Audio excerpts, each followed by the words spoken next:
and welcome to Too Many Movies, the podcast where we discuss DVDs, Blu-rays, and even the occasional VHS tape. I'm your host, Hal, and with me here today, for the first time in a long time, Puff is here, and we're not talking about a Star Wars spin-off. Puff, how you doing? I'm doing great. I am chilling. I am moisturized. I am thriving.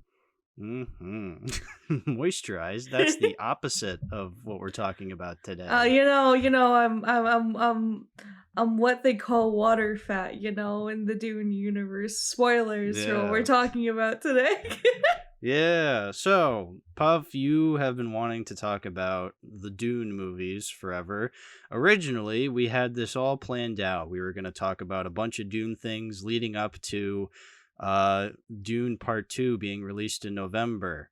But no, we have to push that back. So we're spacing out these Dune episodes now. But we might as well start things off talking about a couple of Dune movies. I mean, one of them is an official Dune movie. The other one, not so much, but we'll get to that later. But today, let's just jump into it. Puff, we watched David Lynch's Dune from the year 1984, correct? Yes, we did. Yeah, so let's talk about it. So, Puff, you start things off. What did you think of David Lynch's Dune, 1984? Okay. So, I'm going to add some context for the audience. So, in this situation, we actually watched two different versions of Dune. In Hal's case, Hal watched the original theatrical release, while for me, I have seen the theatrical release of David Lynch's Dune, there's actually a fan recut using a lot of the deleted scenes to make it a bit closer to what David Lynch originally intended, because with the 1984 Dune, there was a lot of studio interference. They wanted the movie to be 2 hours when Lynch intended it to be a 3-hour epic.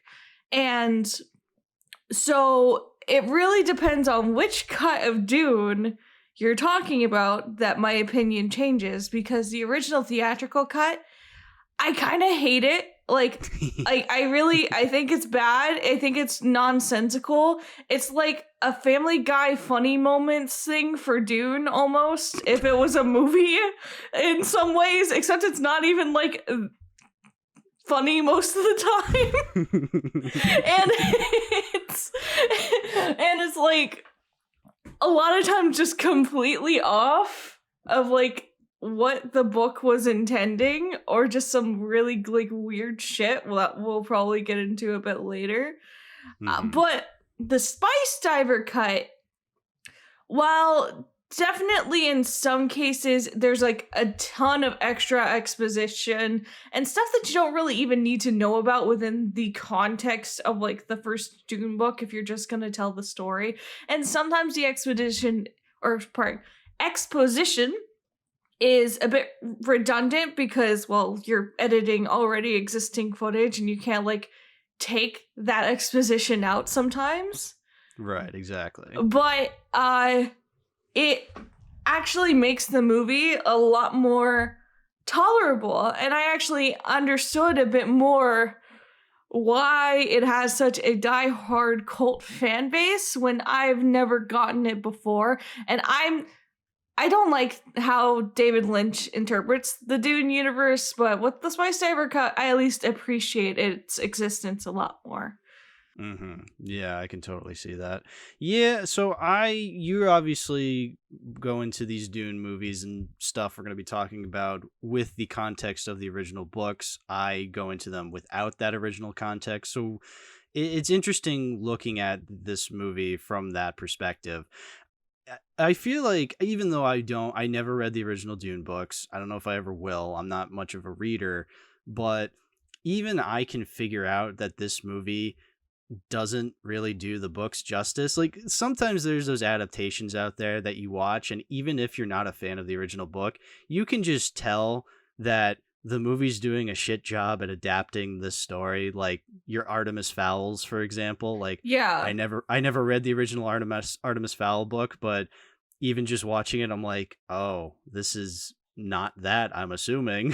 So, and I definitely get that feeling here with David Lynch's Dune.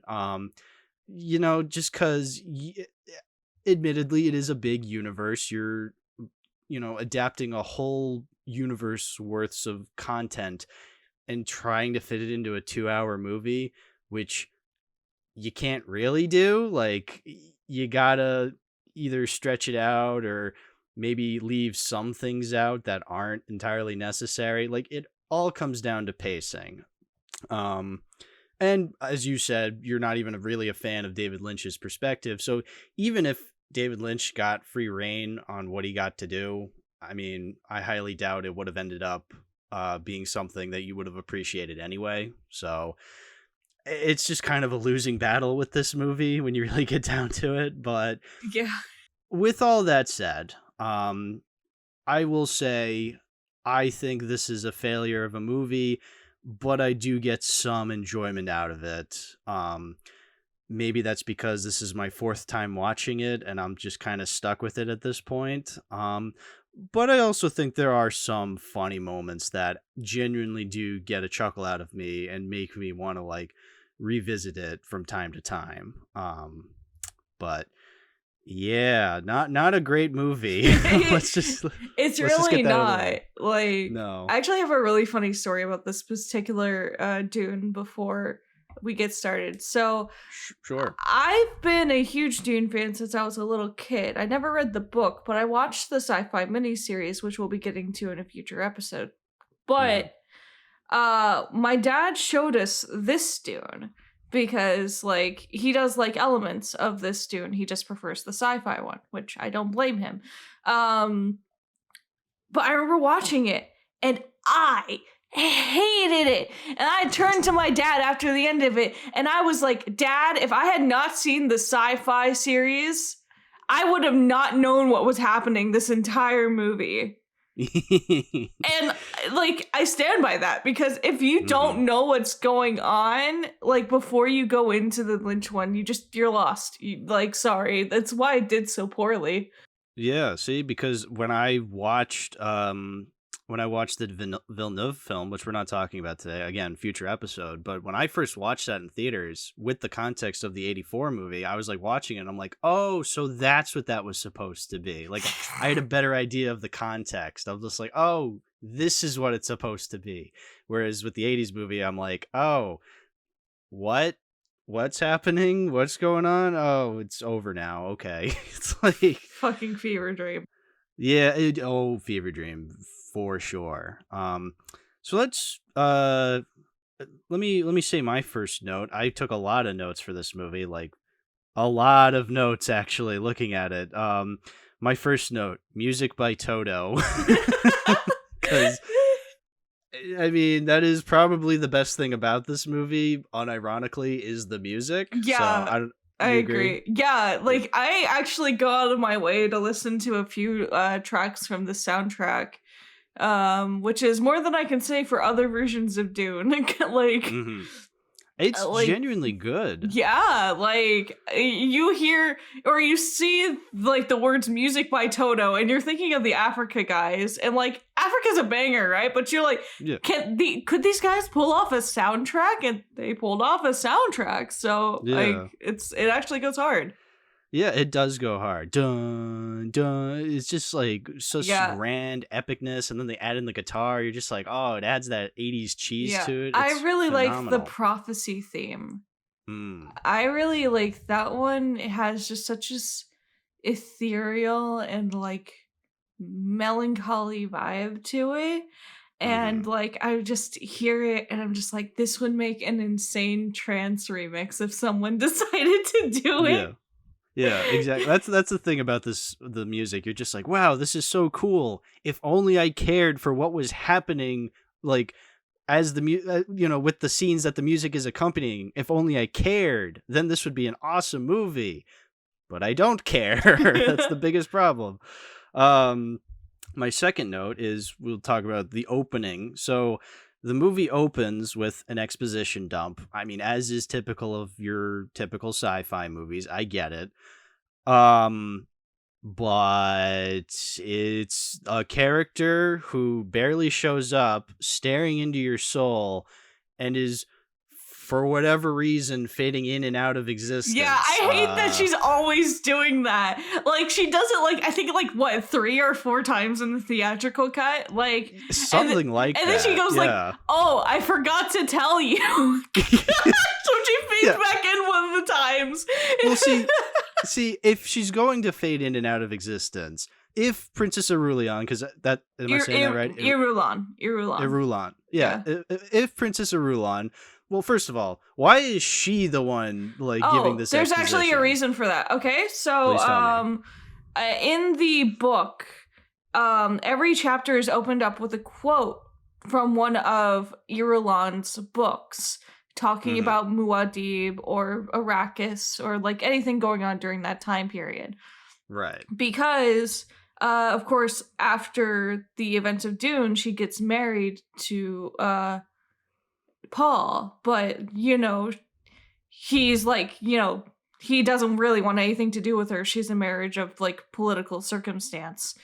So she kind of has nothing better to do but to write those books. But those quotes at the beginning of every chapter are, like, in-world, like, books that kind of explain what's going on and help add more context to the universe as a whole. So that's why Irulan is usually always the one doing any kind of exposition in, like, either this Dune or even the sci-fi Dune. Okay, then that makes sense. Yeah, so they change it to Chani in the villainy one, which is weird, but it makes sense, but it's weird.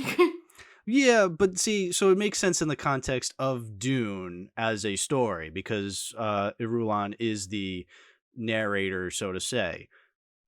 But it doesn't translate well to this specific movie because she plays no part in the story. She's just kind of there, and then she's also the one, like, and also, yeah, so all right, that makes kind of sense. But then the way she delivers the exposition, she's just out in the middle of space. She's fading in and out of existence. Just staring back at the camera. And again, if she's fading in and out of existence, so there's that scene where, she goes, oh yeah, I forgot to tell you, which, first of all, bitch, you're supposed to be telling us everything because you're the exposition dump person. What do you mean you forgot to tell me? Like, that's not, like, I'm not confident in your storytelling then if you're forgetting things. Actually, but I'll like, let you continue. So, like, but again, if she's delivering this, like, okay, so she forgets, fine, she fades out of existence. But that's not the first time she fades out of existence. Randomly, as she's giving this information early on in that scene, she fades out of existence and then comes back, and then she fades out. And then she's like, all right, I forgot to tell you. And then she fades back in. It's like, okay, if she's going to fade out of existence and fade back in, that's the one part that makes sense where she fades back in to say, oh, by the way, I forgot to tell you. But she just randomly does it in the beginning because I guess David Lynch liked that as an effect. Or maybe the producer liked it as an effect. I don't know. I don't know who's in charge here. Whoever is in charge of that specific thing, maybe rethink your life choices a little. Honestly, like, oh my goodness. We're not even a couple seconds into the movie and I'm already complaining about the movie. Okay, so this is actually where a difference from the theatrical cut to the Spice Diver cut shows up. Because they actually cut out the, oh, I forgot to tell you, which I think is funny. Because what they do is it cuts to Arrakis for a bit, and there's some really cool, like, establishing shots of Arrakis. And then it cuts to the wild Reverend Mother of the Fremen, and she's explaining basically the prophecy, the Missionaria Protectiva, to her clan of Fremen, her tribe of Fremen. I'm frying, so give me a second. So she's kind of like explaining the whole thing around the Kizat Haderach and like the whole Lisan al-Gaib prophecy and shit like that, and that's kind of like showing up. And that's how it actually ends the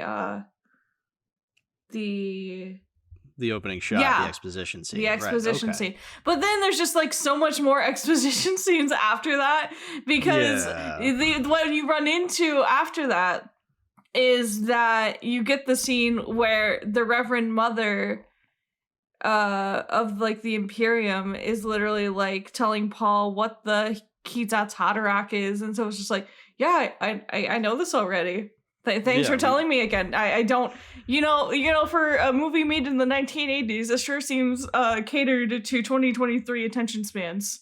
Yeah, exactly. They got to keep reminding you. I mean, it is a lot to remember, but again, like, if you're interested, then you don't need to be reminded because you're already like into this. Like that should be like the number one thing, is pacing and like getting the audience to like understand your world. But also, if the audience doesn't like quite get it, just relay the important information, and if things do need to come up naturally later on, that's entirely fine. But I get it, there's a lot, but again, we're only dealing with like a couple planets here. We don't need to know everything, like it's a lot. Like, they go into the Butlerian Jihad at one point, which, for context, for people who are not nearly as into Dune as I am, basically what the Butlerian Jihad is basically the backstory as to why there are no computers in Dune. Because what happened, and this is echoing kind of scarily today, is that AI becomes so advanced that humans start using it and not using their own brains. So they heavily rely on those machines. And so more powerful men with more powerful machines started taking advantage of that to kind of like enslave and control humanity. And so there becomes an uprising that takes over, and they ban all computers. And that's where mentats come in. Because mentats are essentially human computers. Like, they take the spice to like enhance their brain functions so that they can do more complex calculations. Okay. And that makes sense then. But you don't need to know that to enjoy the plot of Dune. No, you can just be like, oh, this is interesting. There are no computers. There are no robots. What's going on here? Okay. Exactly. It's just a sci-fi world. Like, I don't need like every single aspect of it like explained to me. Which, let's get into like the first scene where the fucking fetus creature in the aquarium. Oh yeah, that's the navigator. It's the navigator. He's there at he's like meeting with the emperor, basically to tell him like shit's about to go down. Like, is that what like the establishing? That's what that scene is supposed to basically establish? They're talking about the plot to overthrow a House Atreides, and I would like to mention that this is like not ever like a thing that happens in the book. They never like outright tell you it. Well, I mean, they kind of like are like, hey, we think that this is happening, and it's because the Emperor is jealous, but you don't like directly see the Emperor talking about it. The most you see is the Harkonnens doing their little plotting. But I'm trying to figure out a way. I feel like no adaptation of Dune has managed to keep that level of tension that the lead up to the fall of House Atreides has in the book. Because a lot of times people just have to speed through it when it's so like dark and atmospheric, and like the anxiety is like crushing because you just don't know, and everybody's like suspicious of each other. But here it's just like, so we're gonna overthrow the House Atreides, and here's the House Harkonnen. They're gonna do it, and they're just explaining everything. And it's just like, okay, like, I would much rather see, like, the psychological side from the perspective of the House Atreides, and not see the boring political side of, oh, I'm just jealous and don't want to marry my daughter off to Paul to maybe seal the breach of, of, like, my jealousy for Duke Leto, because I think he's gonna overthrow my throne because he's so popular. And it's like, what? It goes on for 5 minutes of like Jose Ferreira and talking to this like puppet in a fucking aquarium. And at the end, the puppet in the aquarium is just like, I was never here. I'm just like, oh, you're this giant fucking aquarium being rolled around by this large group of people, and you want it to remain inconspicuous, quote unquote. Like, wasn't there an easier way to relay this information to the Emperor? Like, what's going on here, guys? Like, what are you doing? I wish there was an explanation, but this does not happen in the book. You don't even see the navigators in the first book. Now, the way that it looks, I keep forgetting how exactly the navigators are described in the book, but people take various creative liberties, because you also see the navigators in the sci-fi series as well. Mm-hmm. But you don't see them until Dune Messiah. Usually you just see like just the Spacing Guild, like, okay, which is what the navigators are a part of. Are they also floating space fetuses? No, not all of them are, because basically the navigators are like basically caused that way through spice mutation. Okay, that makes sense. So they mutate themselves into that so that they can fold space to allow for quicker space travel. And basically, I think they explain it in the David Lynch Dune, but I don't know if that was just exposition in the Spice Diver cut, or if that was actually in the movie. I know at one point they were bragging about like, oh, we can fold space using spice. But they delivered it in like the lamest way possible. You're just like, I don't care. Because basically, it's a way to move through space without moving at all. So they literally fold space, which is they actually have an extended scene in the Spice Diver cut where it shows this happening, and it's very trippy. But it also, so you know that weird little mouth flap thing? Yeah, the little vagina flap. Yeah. So it literally like shoots out like this bright ball of light. Looks like it fucking shits out a planet because it turns into a planet. Like, it's like so weird. I just thought it was so funny. Yeah. I see, here's the thing is like they keep like Paul keeps talking about like, oh, we can with spice we can move through space we can travel through space without moving. We can do this like that. Like that's a thing he brings up a lot. But like again, like it's never really explained why he needs to do that, like why that's important. I'm glad you're explaining this because the movie clearly didn't, or it did, but did so in a way that I still don't understand it. So I'm glad I have a Dune expert here. Yeah, actually, sorry, I wanted to bring something else that I forgot. So, no, please, by all means. They actually explain the reason why the Emperor wants to overthrow the House Atreides is because they're forming, in quotations, a secret army with a secret weapon that is a threat to the Empire. Well, that's not in the book. That never was a thing. Leto was loyal. Like, that's the whole, like, Atreides thing. The Emperor was literally just jealous. He was scared that he was going to lose power, and so he became his own self-fulfilling prophecy by overthrowing the House Atreides. No, that definitely makes sense because, I mean, I can kind of see that even in Lynch's film. Like, Leto does not come across as, like, a very schemy kind of person. Like, if anything, he's supposed to be, like, super cool and epic. Like, oh, I'm, like, the nicest guy, and you're just like, oh, you're gonna die later in the movie, aren't you? Well, yep, that ended up happening. Whereas, like, Jose Ferreira as the Emperor seems very kind of, like, schemy and just, like, well, not as schemy as probably he could have been, but, I mean, he definitely has that energy to him, even just a little bit, where, like, he just seems, like, kind of uneasy of losing his power. And also, in this scene, we get the first example of what really bugs me about this movie in a way that I think is hilarious is the constant inner monologuing of every character. Every character in this movie has a moment where they think something and we as the audience get to hear what they're thinking because either Lynch or the producers forgot to shoot a scene where they wanted the characters to say these things outright, or the producers were afraid that if a character wasn't speaking, for more than 5 seconds, we'd lose attention. So we have to know what they're thinking at every given moment of the movie.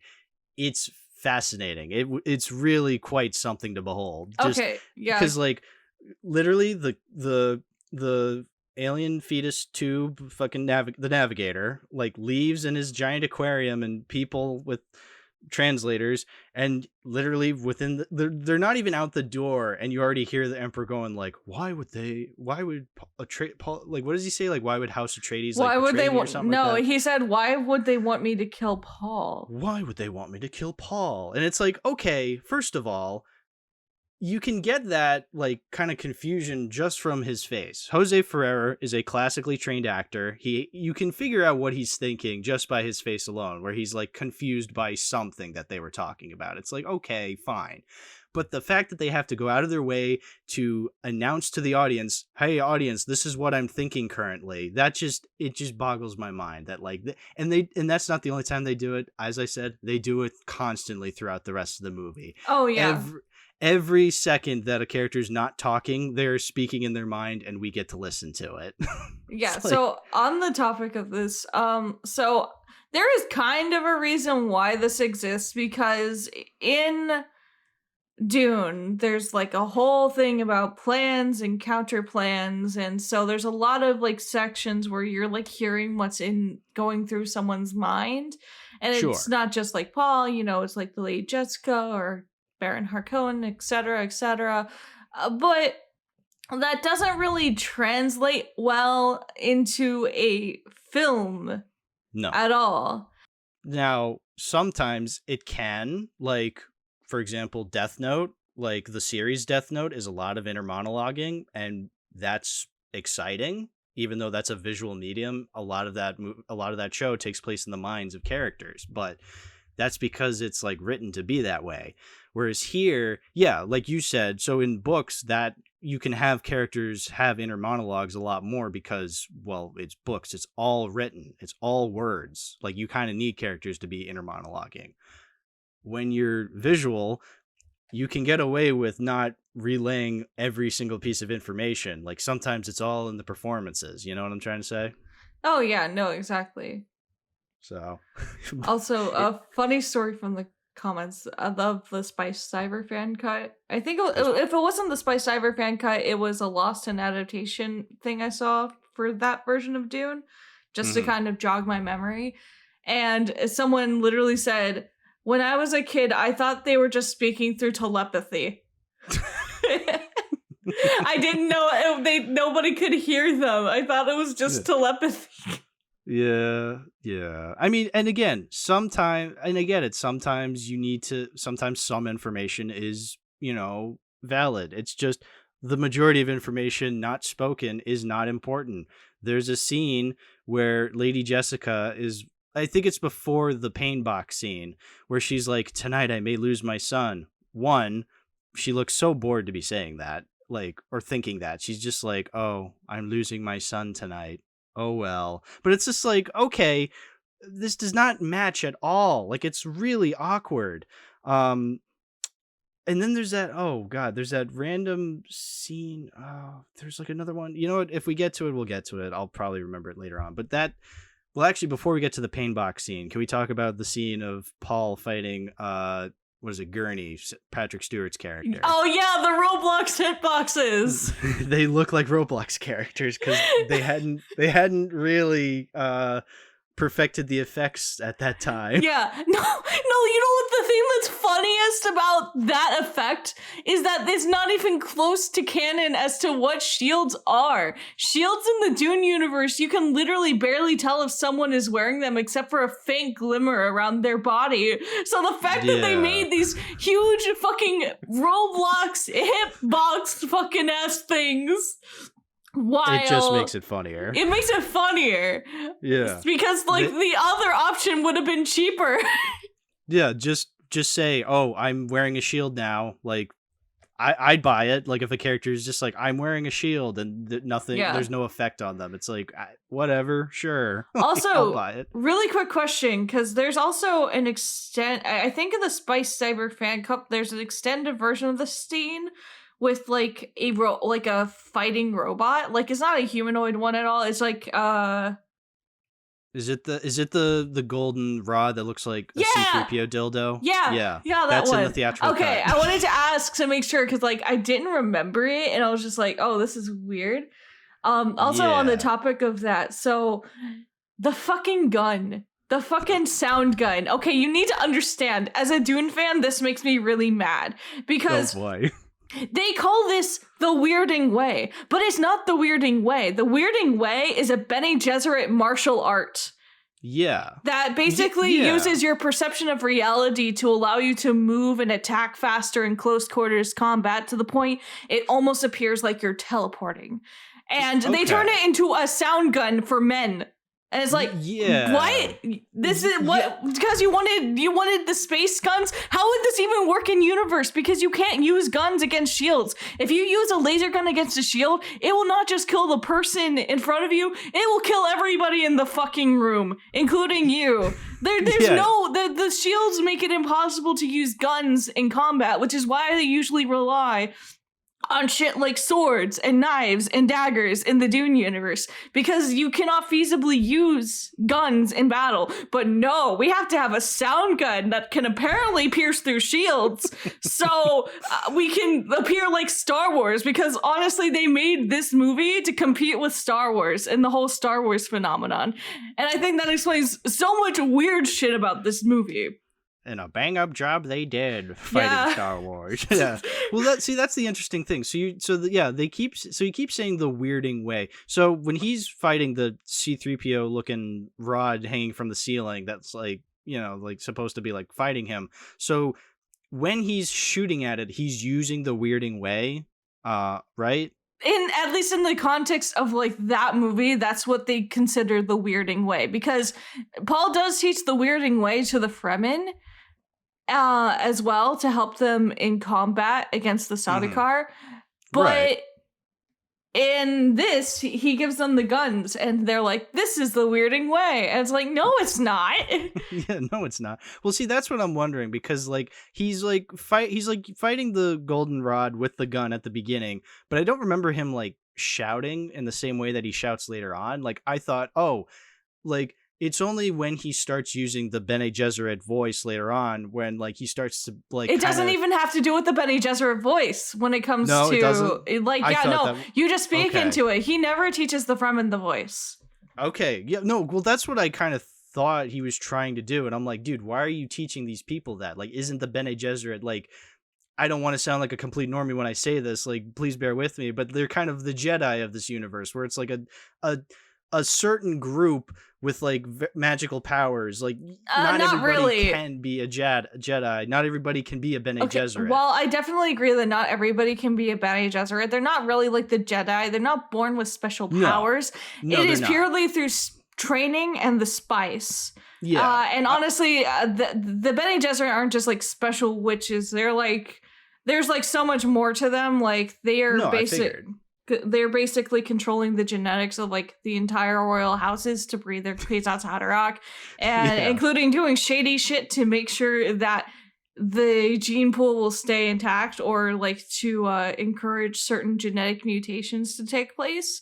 But also, like when it comes to the voice, you wouldn't want to teach that to just anyone because of, the box. You want to make sure that they're quote unquote humans and not animals. If you just gave the voice to any old person, mass chaos would happen for sure. So, but the Weirding Way is just a martial arts. So I think that one made more logical sense to teach the Fremen. But in this one, it's like, hey, you want to shout something and blow up a giant rock?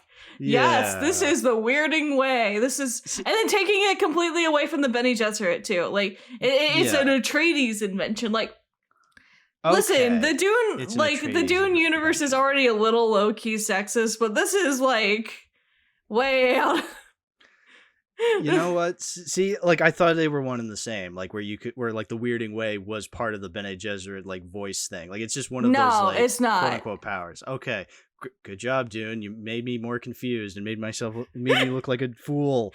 But like, I mean, just because, like, and I guess that has to do with the fact, like, again, yeah, when I say I was comparing them to the Jedi, I'm not saying one to one. I'm saying in the sense that, like, Dune Yeah. also has, like, a group of, like, ancient philosophies and powers, so to say. Like, I'm not trying to say like they're like the Jedi of this universe in like a one to one kind of comparison. Like, I understand like it's a completely different thing. But that's what I'm saying. Like, Paul is just teaching these people this weirding way, and that's like what, why, like what is the gain, what do these characters gain from having sound guns? Like, I don't know, just first of all, they're just using guns. It's like, okay, like, I think that's enough, but like, no, these are sound guns. Like, you have to scream and then they'll blow up even bigger when you use them. It's like,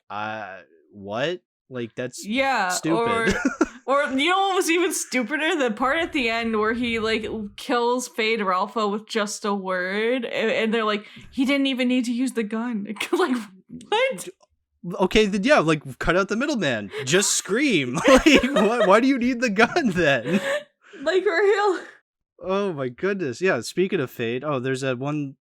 There's like a couple dream sequences throughout this movie. So I think this is between like the pain box and the fighting scene with Gurney, where like Paul has a dream, and there's that random fade in because it's the character of Fade, Sting, the actor Sting, playing Fade, where they just like fade him in, and he just goes, "I will kill you," and then he fades out, and it's just like, what the, like. Oh, also in regards to the dream sequences, I really hate that paper tear transition. I hate it so much. It's so jarring. It takes me out of it so quickly, because I'm like, oh, this is interesting, this is cool visuals, rip. And I'm like, what the fuck happened? Oh god, yeah, what the fuck happened? Yeah, no, but just the inclusion of that Fade scene, like woven like a quilt. Good job, Lynch. Just, oh god. It's beautiful. And I also, this is something I realized, this really doesn't have anything to do that much with Dune, but it kind of does because it happens in Dune. But I realized I fucking hate that trope in movies where characters are asleep and they'll just outright say words and sentences that are quote unquote important as if they're dreaming about it. Like, that just annoys me, how characters, like, they're not actually asleep and they're just going like, Arrakis, Dune, moving, and you're just like, shut up. Nobody talks in their sleep like that. You're just stupid. Like, that's just bad writing. I hate that so much. That is, yeah, I do not blame you. But yeah, the pain box. So the pain. Well, first of all, the pain box is such a funny concept to me because they outright say like, oh, it's just all in your head. Like, it's all just, you're just feeling pain, but nothing's happening to your hand. It's all just in your head. And I'm thinking to myself, okay, if you're outright telling him that, then would he have, like, us as humans, would we actually pull our hand out in that way? Or I don't think she did tell him though. Like, I don't think she ever told him. She was just like, I hold the Gom Jabbar to your neck. If you take your hand out, you will die. Like, she doesn't tell him, oh, it's all fake.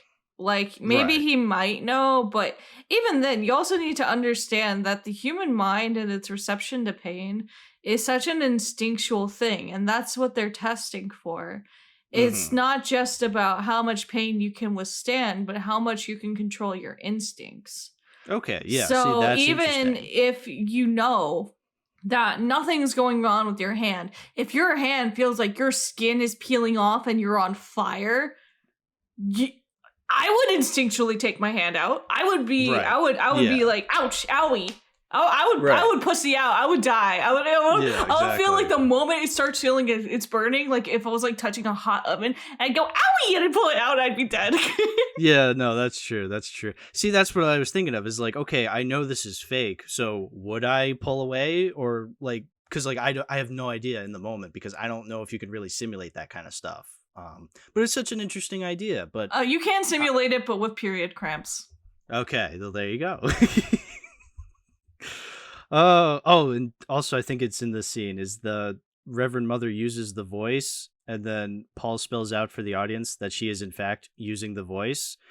And that's what this movie is like something cool happens and then the characters have to spell it out for the audience, or they say it in their head to tell themselves. Well, good job, David. You really woven that in like a quilt. The characters are telling themselves. Like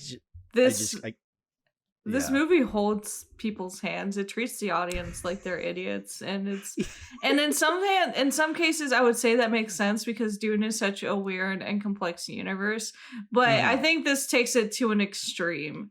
It takes it to an extreme to the point that I understand less about the series, because like we were saying, for the longest time I thought the weirding way, the thing that he's using with the guns and the voice were like kind of one and the same. But they're not, like, again, because the movie was holding my hand too much that I just went along with whatever it was saying and I got information wrong. So yes, you have to hold my hand sometimes, but again, holding my hand too long results in me getting things wrong. So it's not very good storytelling. It's really not. So I think it's after the pain box we get introduced to the Harkonnens for the first time. I hate how they do the Harkonnens in this movie so much. One thing I want to mention is everybody's very sweaty in this movie, and it's very apparent in the Harkonnen scene where you have like the Harkonnen just sweating up a storm, and everybody's just like in this looking like they're in this really hot room, and it just looks miserable. Also, there's a scene. I forget the character's name. Rabban, I think that's how you say it. Rabban. He has. I know this has literally nothing to do with the rest of the movie because it's just a little thing, but it really got me thinking about it. He has a juice box that has like it has a creature in it. He crushes the creature in the juice box, and like a little bit of juice like sneaks out of it, or like a little juice like squeezes out of it. He drinks the juice and then he just throws away the carton. And I was thinking, like, again, like, this is such a non-thing in the movie that I'm sure David Lynch just put in because he thought it'd be funny if you have a juice box with like a creature in it and you just squeeze it to get the juice out. But it's like, how would that work manufacturing that? Like, it just really got me thinking. I'm like, how long has that creature been in there? Like, how does this work? What is, like, it just got me thinking, like, again, the movie, I'm sure, does not care about this creature in a juice box, but that's the thing I was thinking about the most while watching this movie. Oh, God. Which is not a good thing. Yeah. See, I actually really hate what Lynch does with the Harkonnens, because the Harkonnens are definitely, like, evil and fucked up, but they're not, like, blatantly like filthy or anything like that. Honestly, if anything, like, I feel like this movie especially like dumbs down the Baron Harkonnen. Harkonnen is fucking smart. He is cunning. He is wily, and he will have plans and counter plans and will like basically do whatever he can to get what he wants. And this one, he's just a sweaty, like, fucking disgusting dumb guy who like chortles a lot, like, and he screams all the time. Like, honestly, I don't feel threatened by him. I just feel like grossed out. Like, I'm just like, why are you the way that you are? This is like, exactly. Why did you go this direction with him? Because I'm not scared of him. He's just weird. Yeah, which, like, I guess maybe that's the point. You're supposed to be like grossed out. I mean, yeah, you are supposed to be grossed. You're supposed to be grossed out by him, but that's because of like his actions and his and like the whole Boyle thing isn't there. But he is ridiculously fat in the book because like he is very self-indulgent to an extreme. He is also unfortunately a very negative queer stereotype. You know what? It's funny. Not to get it too ahead of ourselves, but like, I remember in Jodorowsky's Dune when we were seeing like concept art for the Harkonnens, they looked very femboyish, and I'm just like, wait a minute, like, wait a minute, is that what are you doing here? No, well, I don't think it's necessarily the case with Fade or Rabat. It is the case with the Baron, unfortunately. Right. I'm trying to find a way to politely word this without like triggering people, but let's just say he has a penchant for young boys. And it's gross. I like most other adaptations of Dune either don't address this aspect of him or just tone it down. Like, but in this one, it's like, oh, hey, we're gonna bring a young teenage looking boy and we're gonna pull out his heart plug while the Baron does weird stuff. Like that's what we're doing here. We're not gonna address this with any care at all. Like, yeah, exactly. We're just gonna make it worse.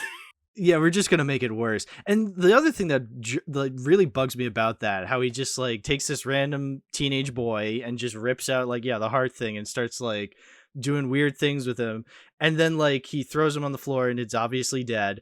And then again, bringing up the inner monologue, the character of the Baron says in his mind, "This is what I'm gonna do to the House Atreides," and you're just like, oh, for God's sakes, duh, like. Of course that's what you're going to do.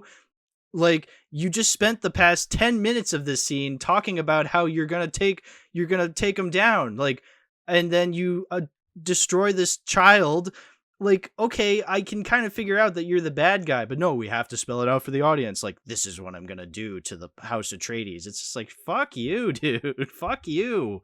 Let me figure this out. Like, let me like use my 2 brain cells to figure out what's going on in this scene. Like, oh god, it just annoys the hell out of me. Yeah, like, again, I really fucking hate what they did with the Harkonnens, because the Baron Harkonnen's one of my favorite fictional villains, like, ever. Like, he seems like a really cool villain. Yeah, I really love him in the sci-fi miniseries. Like, well, he's definitely still a bit cartoonish because, like, it's very camp, the sci-fi one. Sure. He has more of a threat and, like, this kind of like maniacal enjoyment of what he does that's just so wildly entertaining for me to watch. I fucking love the Ian McNeice Harkonnen. This Harkonnen can go die in a fire. I wish he never existed. I like, if I could just change one thing about this film, it wouldn't even be like the theatrical cut like turning into like the full original cut. No, just change the Harkonnens into like better. Make them better, please. Dear God.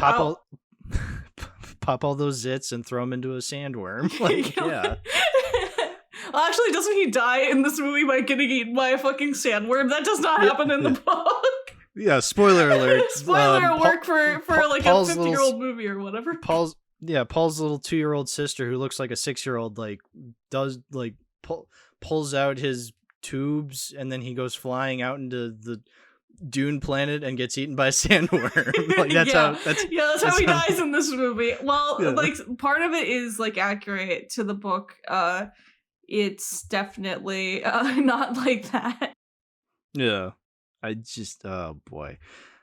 But anyway, we've established the Harkonnens. Now the Atreides are going to go to Dune planet, or Arrakis. We get a scene of them leaving Caladan, and Paul, very important scene where he has an inner monologue saying like, oh, Caladan. As they leave Caladan, it's like, oh, thank you, Paul. Thank you for that. Yeah, I didn't know what planet we were leaving. Yeah, thank you, idiot. And then we land on Arrakis. We get some scenes where Max von Sydow shows everybody how the suit works, and then he says, "Oh, Paul, you knew how to put the suit on properly. Have you been here before?" He's like, "No, it just felt right." It's like, "Oh, okay."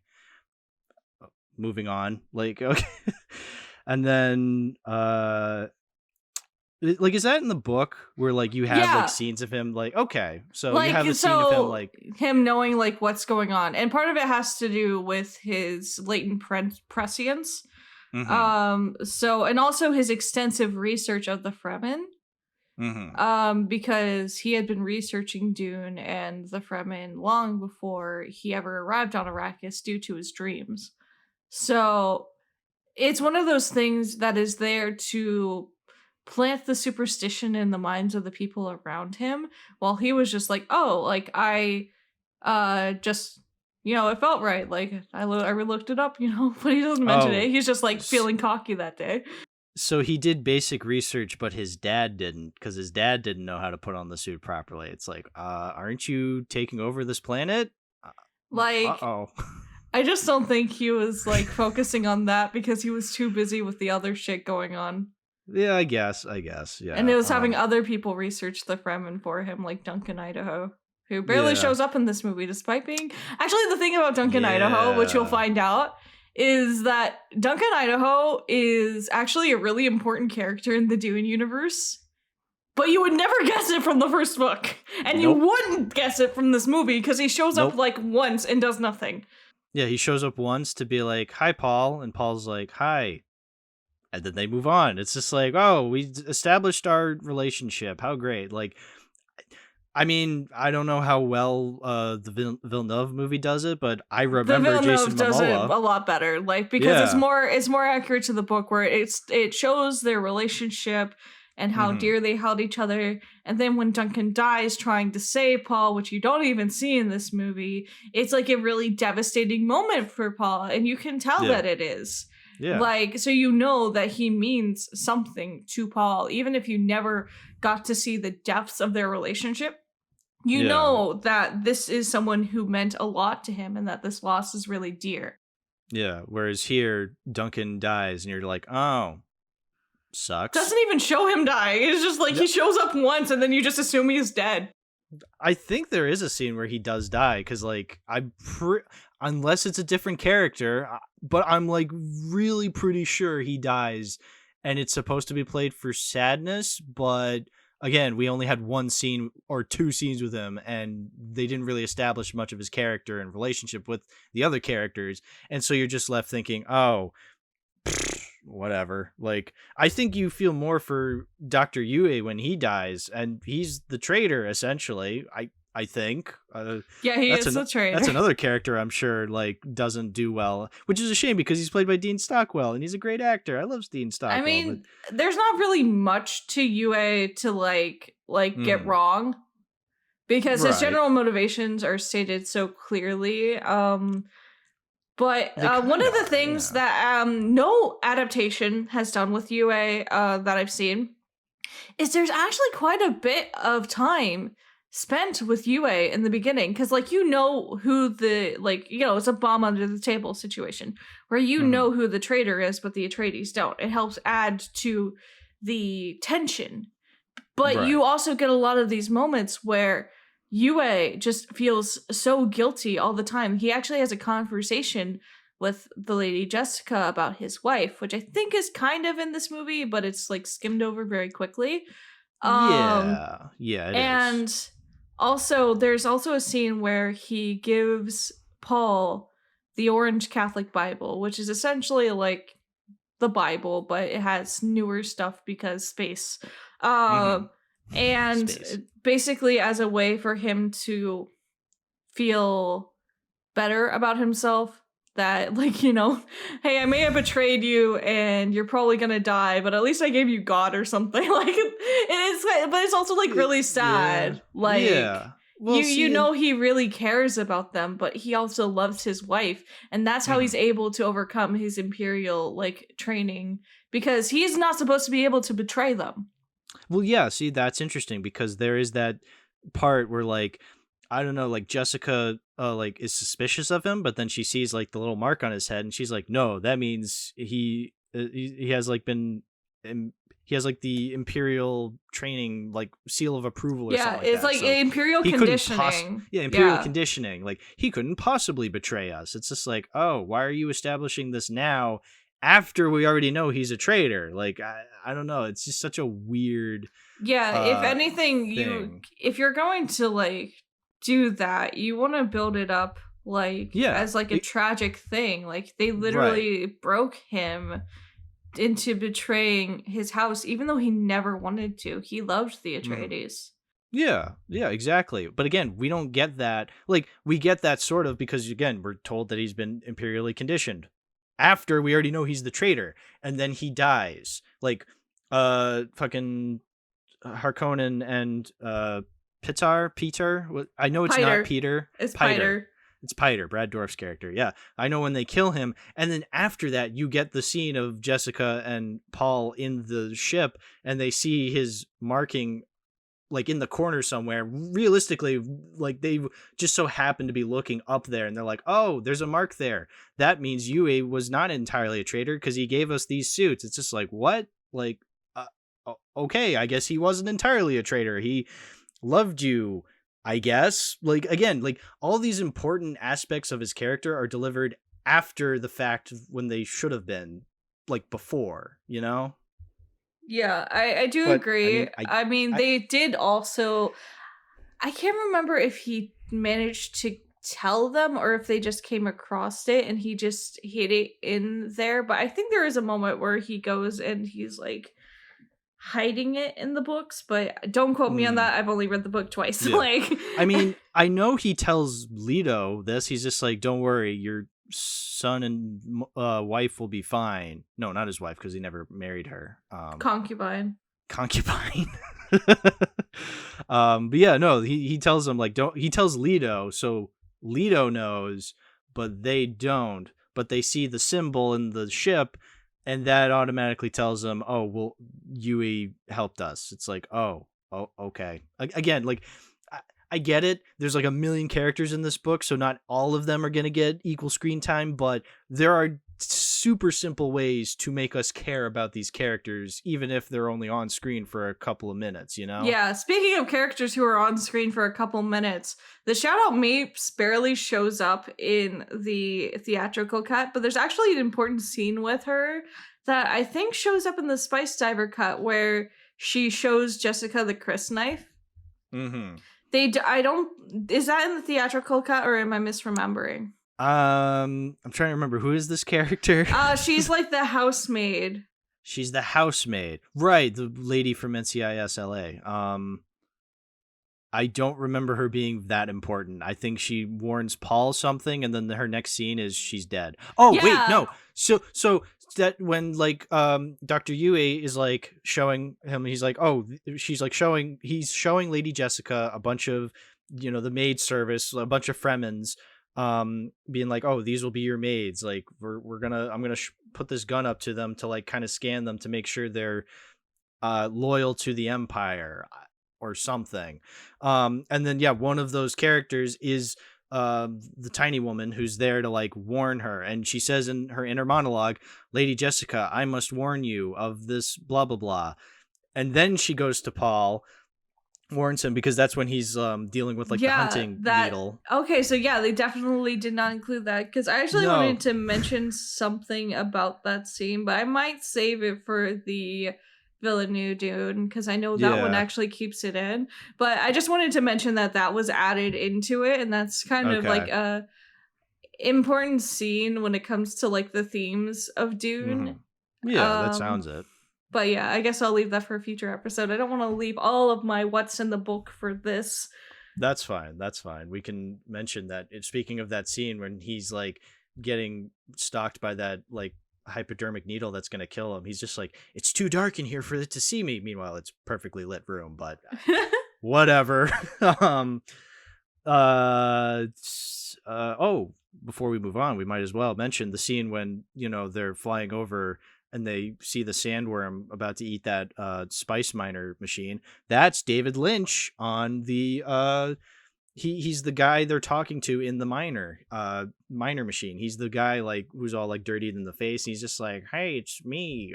We're here in this mining machine." Like, that's David Lynch making an obligatory David Lynch cameo. Oh my gosh, that's incredible. Yeah. He added so much. Well, I guess we can move on to when House Atreides falls, when, the plan starts moving. Wait, I want to mention something, because I'm pretty sure the scene isn't in the original theatrical cut. So in this Dune, they cut out the meeting with the Fremen, between like Duke Leto and Stilgar. But they have something kind of similar to it with Leto and Liet Kynes. But they don't. You know how in the Villeneuve, or however you pronounce his name, I apologize, his Dune, Villeneuve. Villeneuve. Yeah. He has Stilgar spit water on the floor, and then everybody freaks out, and then it's like, no, that's a way to show that you respect them. So you know what Leto does, like, and I shit you not. Okay, so they have these weird glasses that kind of look like a mixture of a bong and a dab rib. and he pours out his entire glass onto the floor. And I'm just sitting here like screaming, like, why are you wasting that much water? You just needed to spit. Why are you pouring out your bong water? This doesn't make any sense. Yeah, and especially on a desert planet, water is life. Like, you need that water, you fucking idiot. Maybe it's supposed to be like a commentary on like, oh, I was on a water planet before. I took water for granted, and I still do. But it just does not make any sense because literally. No. Like, okay, you also need to understand, because I think this is something that's only addressed in the sci-fi Dune.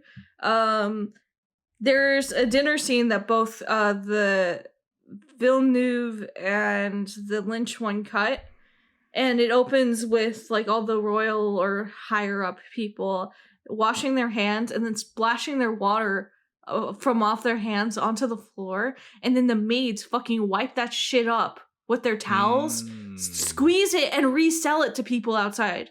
And then that's interesting. Yeah. So like that's how much they preserve water. Yeah. But this motherfucker's pouring out his entire bong. So like, oh my god. See, that's interesting. Like that would make for such an interesting visual storytelling moment where like you have like these characters who live on a desert their whole lives, like wipe it up and like, you know, wringing it out. Like I thought it was just like, you know, you just start off with like them like cleaning it up to just, you know, because they're the maid service. But then no, they use that water to like sell it outside. That's brilliant. Like, I love that. That sounds like a great idea. So, of course it was cut because, you know, this is not a very smart movie, unfortunately. Unfortunately not. But yeah, so House Atreides falls. Oh, I want to mention Paul, so which we should mention it, who's played by Kyle MacLachlan, who has shown up before on the show because he was in everybody's favorite Too Many Movies movie, Showgirls. But now he's in Dune, and I love this line read when like Leto like walks into his room and then walks out, and Paul goes, "Father, drugged." Like, I don't know, something about that line read is just so funny.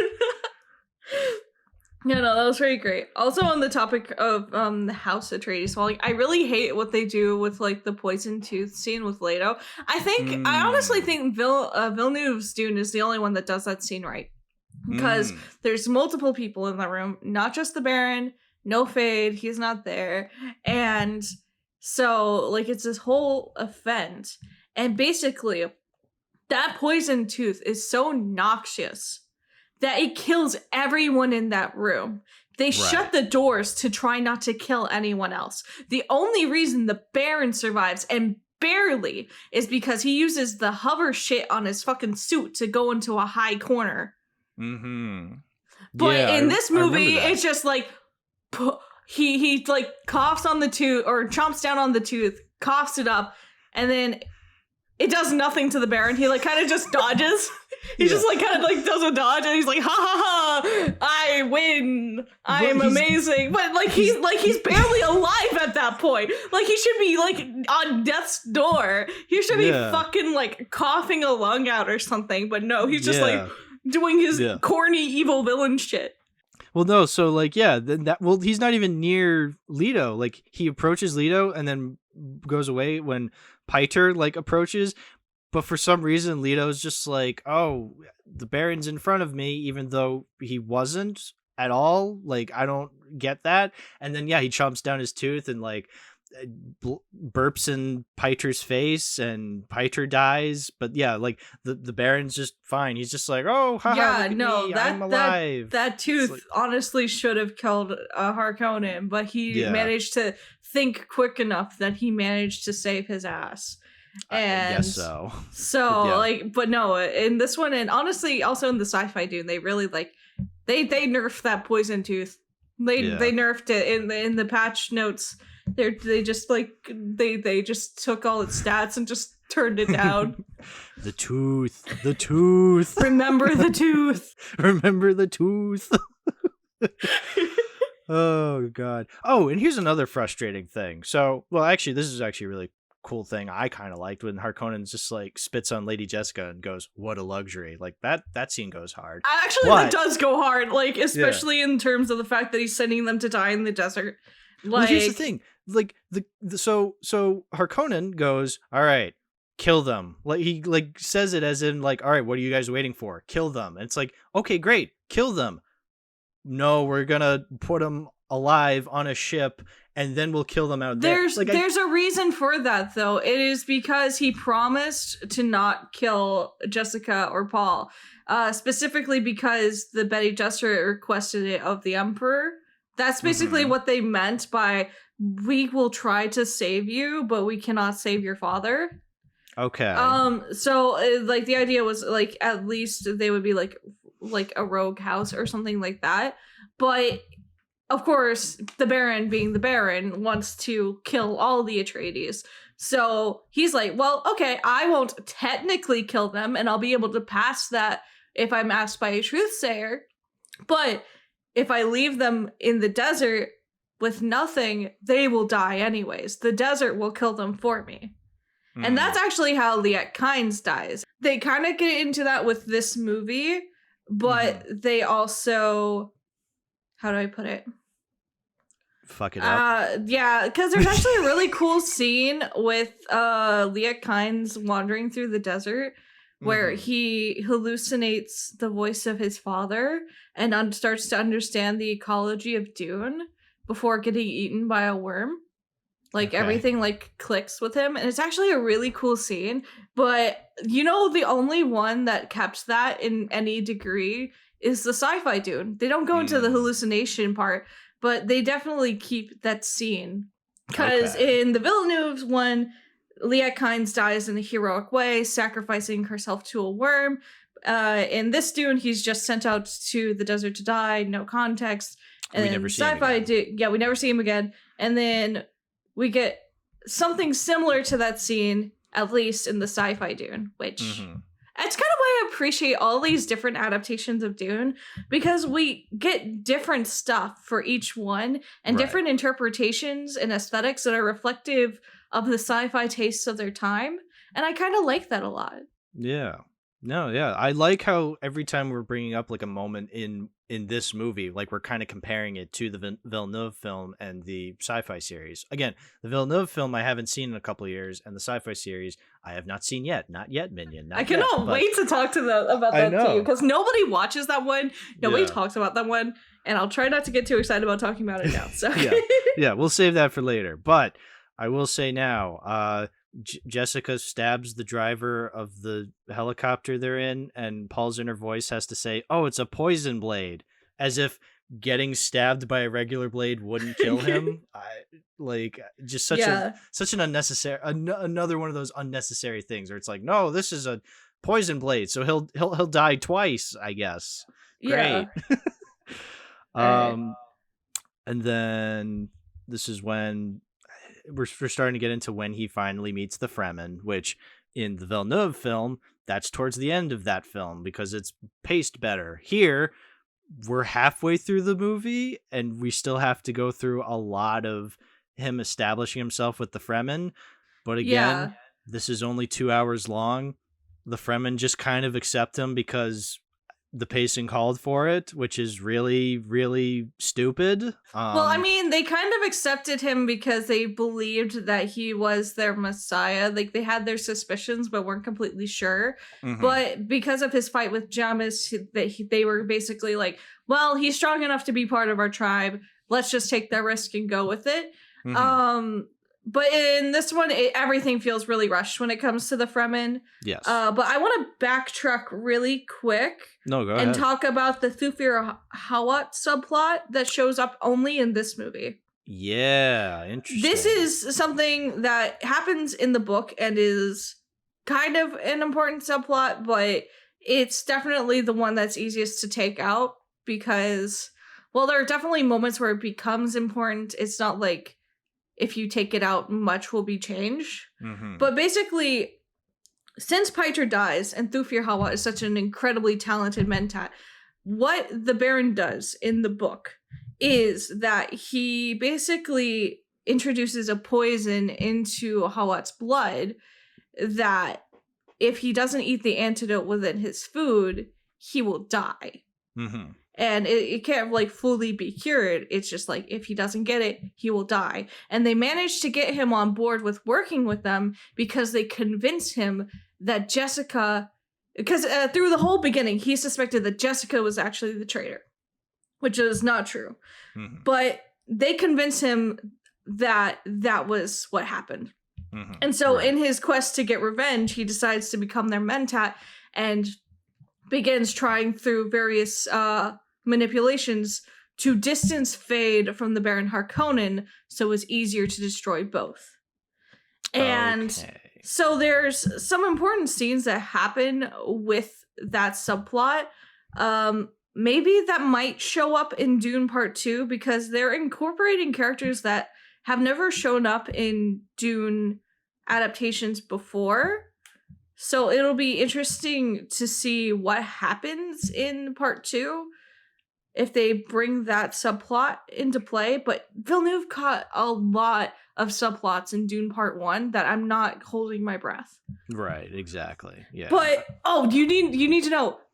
So the poison thing, because like now that you know this context of like the whole poison in the blood thing, do you understand how weird it is that he has to milk fucking Bingus Oh yeah. to get his antidote? That's like one of the things people talk about when it comes to like the weirdness of this movie is they tie a fucking Bingus to a rat and they're like, you have to milk this cat to get your antidote to the poison in your veins. And I'm just sitting here like, the fuck?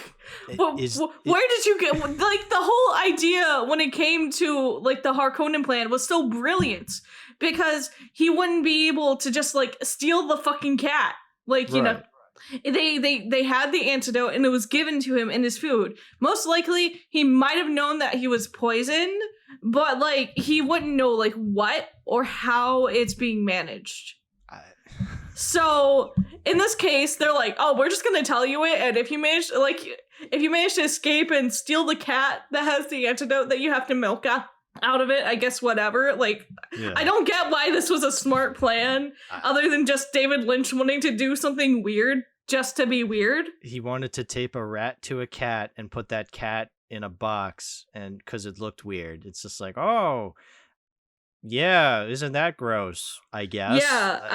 Yeah, sorry for backtracking there because No, I know please, we've no. already been talking about this movie for so long. But at the we same have so time, much more like, to talk about. yeah, this scene is just so weird. I had to bring it up, and especially in context to like how that subplot is handled in the book. Yeah, no, I totally get it. Like, I mean, again, like, yeah, there's just so much to talk about because that, yeah. It's so stupid. Just this cat taped to a rat. Like, what's the significance? Ugh, it's so stupid. But yeah, let's talk about the Fremen. Oh my god. So basically my beef with, I mean, like, don't get me wrong, the Villeneuve one isn't perfect for not casting any Middle Eastern actors to play as the Fremen, but I think that's that's a much better solution what Villeneuve does than having them all be crackers. I'm sorry. Yeah. Like, why are they all white? Like, if anything, why are they all pasty white? It's like, don't these characters live out in the desert? Why are none of them sunburned at the very least? Like, why? Like, I get it. They have like shaggy hair and so like they don't shave or anything. It's like, okay, that's fine, but they're pasty fucking white. Yeah, like they live in a desert planet, right? Like, yeah, this makes like no sense. The way that they look does not make sense in the context of the environment that they live in because that is some Scandinavian fucking skin. Yeah. And this is a very hot desert planet. Like there's something missing here. Like, yeah. What's going on? This goes beyond racism. This is just flat out stupid. Basically. It just makes no sense. And something that I will be an asshole about, sometimes the Fremen actors don't have blue eyes, I know. That's actually something that's fixed in the Spice Diver cut. Mm-hmm. He actually painstakingly went through frame by frame to fix some of that. And honestly, this movie probably has my least favorite of the blue eyes effect. Yeah, it's so obviously an effect. Like, yeah, I mean, like, I actually really like how they do it in the sci-fi Dune, and I'll talk about it when we get to the sci-fi Dune, but that's like my favorite version.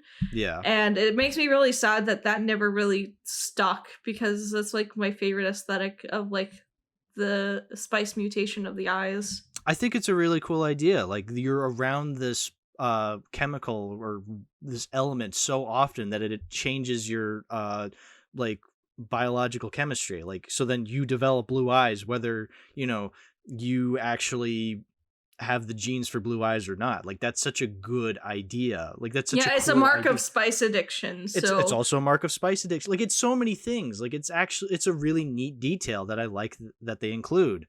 But this is back in the 80s and effects weren't really up to par yet, so you kind of just had to color in the eyes sometimes, and then other times, oh, the actors are far away enough, we don't have to do anything to fix that. It's like, okay, but I can see they don't have their blue eyes. Like, I'm suspicious, David Lynch.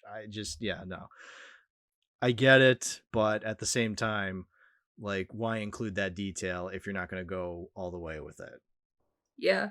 All right. Back to the Jameis fight. I actually wanted to talk about how this is the only adaptation that keeps Jessica asking Paul, like, how does it feel to be a killer when he kills Jameis for the first time?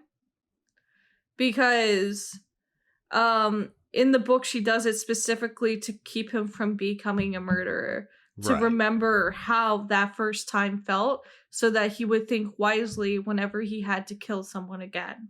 Right, exactly. And then this usually just gets brushed over, and I honestly really liked that scene in the book, which makes me a little sad, so I wanted to bring it up here. No, yeah, that makes sense. So he did fight. So I know he fights him in the Villeneuve version, because that's like that's like the final. Well, he fights him in every adaptation of Dune. Right. I'm just trying to remember this version in this movie. This version just happens really fast. It's almost like an afterthought. That's probably why I don't remember it. Both movies are in both of the other adaptations. It actually spends quite a bit of time with this fight scene, and and this one is just like, oh, they fight for a bit, and Paul wins. Like, that's it. Yeah. There's no weight to it. So then later on, like, it doesn't really mean anything when he does become a little more blood hungry. Which I feel like, yeah, you need that first kill to, like, really mean something if you want this to be an aspect of the character to come back. But like you said, she keeps bringing it up, but again, that first kill really didn't mean anything. So much so that, again, I don't remember it happening in this movie. So yeah, it really is an afterthought. Like, so much of, like, what happens with the Fremen goes in such a blur. Even in the Spice Diver cut, it really feels like most of the Fremen stuff they kind of just sped through as fast as they could, which really feels weird. Because while definitely, like, in terms of plot, there's still plenty that happens with the Fremen. There's also, like, a lot of stuff that happens in the background of those scenes, like fighting the Harkonnens and shit like that. Yeah, exactly. But it really feels rushed here, especially when you really think about that Paul and Shani share zero chemistry with each other. Like, this is when where I stop, like, comparing this to the Villeneuve version, because this is essentially where the Villeneuve movie ends and we haven't seen part 2 yet. So I can't really judge the Villeneuve version of the Fremen just yet. I would say from what we've seen in Villeneuve, I prefer the Fremen in that movie, even though we haven't gotten a lot of them yet. But I feel like here definitely feels very lacking. I mean, again, because you can tell Paul and Shani share zero chemistry with each other. Like, they kiss via edit dissolve, and I think that's, like, the only time they ever kiss. And you have Princess Irulan coming in being like, they fell madly in love. You're just like, just because you say it doesn't mean it's true. Like, see, that's why they had to add the narration, though. We had to know they were falling in love. Yeah. Oh, they're falling in love. Thanks, narrator. It's like, no. That's not how it works. I will say in the sci-fi one, they actually spend a lot more time with the Fremen. The Fall of the House Atreides only takes, like, 1 episode. And then the other 2 episodes basically follow Jessica and Paul's time in the desert and with the Fremen. So Right. there's like a lot more happening with the Fremen than in this one. It's just so it just constantly feels like it's being so rushed. Yeah, and I feel like this is where the meat of the story should be, because this is like Paul like kind of showing off his like messiahness, like, because that's essentially what the story of Dune is about, is like Paul like kind of rising to this position of power. I know you say like, it's supposed to portray that in more of a negative light, but that's not at all what any adaptation does. Honestly, yeah, and it really pisses me off. I feel like a lot of people just read the first book and they don't like read in between the lines at all, because it's not like Herbert was trying to hide it. No. Like he was like very specifically like, this whole prophecy was come up with by the Bene Gesserit to just protect Reverend Mothers on any planet that they showed up on, right? Did you guys know that? Did you guys know that they're just basically going along with the Fremen so that they'll stay safe and be able to overthrow the Harkonnens and get their place back? Did you guys know that? And the people are just like, oh, this is such a cool spiritual messianic story. My dad once compared Paul to Jesus. It's like, I mean, look, I'm not a fan of whenever movies like include Messiah characters, because I think it's an incredibly cliched plot point. But like, Dune does it as a deconstruction of the Messiah rather than just using it as a plot point. Mm-hmm.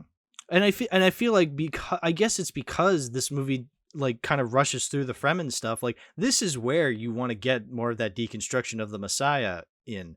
But like, again, they rush through it, so you're kind of just like, oh, he's the Messiah. Like, I'm just supposed to buy that. When it's like, no, that's not the point. So I really hope that Villeneuve manages to keep that intact. I think he will, because he wants to adapt Dune Messiah, which is basically Frank Herbert's "fuck you, you guys weren't paying attention, so I'm making it obvious now." Right. Okay. And Dune Messiah really, oh god, I really cannot wait to have that adapted, because they do not adapt it well in the sci-fi series. We'll get to that later, but they do it pretty dirty. They just speed through it and then shove a bunch of shit from Children of Dune into it. So, but Not yeah, yet, like not a lot yet. of this stuff genuinely just gets rushed through. It's like, it feels like you spend 5 seconds with the Fremen and he's already writing the worm. Yeah, he's already riding the worm. Now I truly control the worm. What a line. Yeah. Yeah, and then he has a sister born who's like 2. I love Alia. But she looks like she's 6, and she's so obviously, I guess she looks 6 because, she has like special Jene Bezeret, or no. She drinks the water of life, right? Well, no, it's because her mother drank the water of life while she was still inside her, making Alia what is known as a preborn. So basically a child that is born with all the abilities of a Reverend Mother and memories of a Reverend Mother. And that is something that the Bene Gesserit fear. They are fucking scared of the thing, because the problem with that kind of genetic memory in the context of a child is that child will never get a full chance to develop their own ego. And so it's very easy for that child to become possessed. And that becomes a plot point later on with Alia. She is my favorite character in Dune, but she's also incredibly tragic, and it makes me so sad. That sounds very interesting. And of course, she's kind of an afterthought in this movie. Well, she's like, how do I put it? She doesn't play that big of a role in Dune itself, except to lay that plot point for a future moment, and also to kill the Baron Harkonnen. Right. But also, like, how do I put it? I'm sorry, my brain's trying to, like, she definitely has her moments in the book that kind of display her alienness, and also, like, in a sense, her whole family's disregard for, like, I'm sorry, I'm trying to, like, figure this out. I'm trying to figure out how to word it. Right. How they'll disregard a lot of things for the greater good. Right, exactly.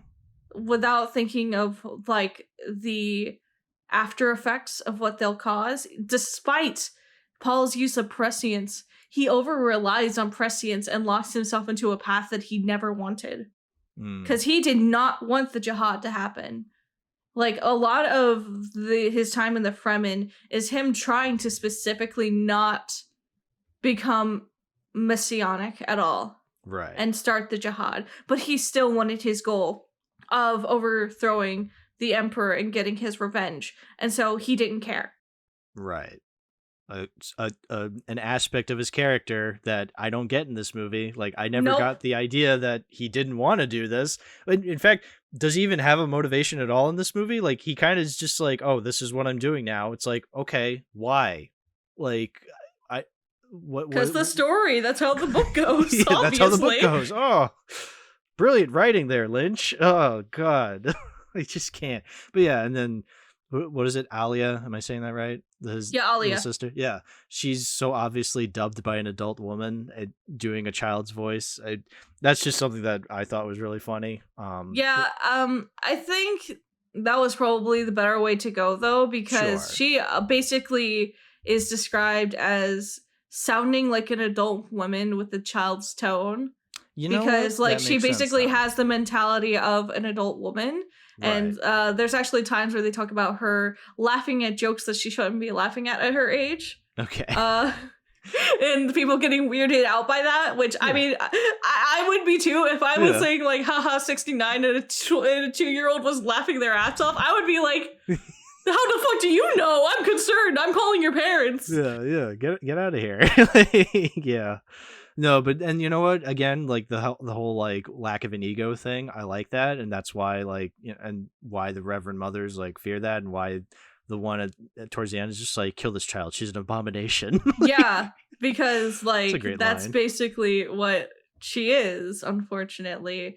And then she has to grapple with that, and it's really like sad. Yeah. Like it focuses on it a bit in Messiah, and especially in Children of Dune, how she's always had to grapple with all these other egos, and then also like comparing herself to her brother and desiring his powers of prescience, but also constantly feeling distant, but also a part of her mother, because her mother is kind of like conflicted about her. Like she obviously loves Alia, but she's also scared of her. I mean, yeah, because like again, 2 years old and is fully conscious. Like that's scary. So I entirely get that. But yeah, no, that sounds like such a fascinating thing to do in a movie that this movie does not do, and I get it. You can only do so much. Because it's something that happens in the future, so you can't really get into it here, but that's on them for never deciding to adapt Dune Messiah in any capacity. They just usually adapt the first one. Yeah, exactly. Which that sounds frustrating for sure. But yeah, we've made it to the climax. The only thing I really have to say is that it's so boring. Like the action is literally just characters standing in front of a blue screen, pretending to be on a giant worm, and yelling while shooting their sound guns, which we already established is stupid. And then like occasionally you cut back down to like the desert and like explosions are happening and soldiers are flying everywhere. It's like, that's literally the action of the climax. It's the same thing over and over and over again. It's so funny. Yeah. Another thing that I really hate about the climax of this, I don't know if we're going to talk about what's happening in the Emperor's throne room, because other than killing the Baron with a gum jabbar and him spinning around and flying out a window into the mouth of a worm, I mean, nothing else really interesting happens. No, I mean that's the only thing worth mentioning. Is that happens? Yeah, and also like the Reverend Mother's reaction to Aaliyah, she's just like freaking the fuck out, but like, which is funny. Honestly, I like how she does. I like how the Reverend Mother reacts in the sci-fi series a bit more. Right. But we'll get to that eventually. But then the characters just like win, I guess. Like that's the best way I can say it, is like, I guess they win, and then it suddenly starts raining in the theatrical cut, a scene famously despised by Frank Herbert. We'll see. Like, yeah, so I get it. You have like Paul being like, not a drop of rain on Arrakis. Like, it's like, oh, I thought that was just to establish how dry and hot the desert planet is. Like, it's a desert planet. Of course, there's never been a drop of rain, and that shows how important water is. No, apparently, this whole time it was supposed to establish that Paul killed Fade and brought balance to the Force, essentially, and now it's raining because he's truly the Messiah. It's like, oh, that's what that was supposed to establish?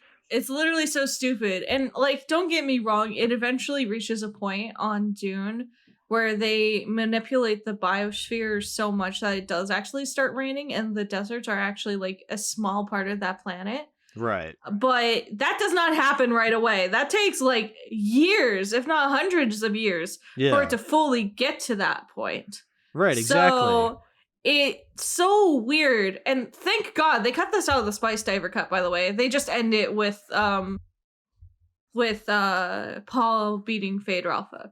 They don't have the fucking rain scene thank God. It's stupid. It's stupid as fuck. It makes no sense in the context of the story because it just comes out of nowhere, and it makes no sense scientifically. I don't think a desert planet made entirely of deserts could theoretically just have like rain clouds appear and then all of a sudden it starts raining. It's like, that's so stupid.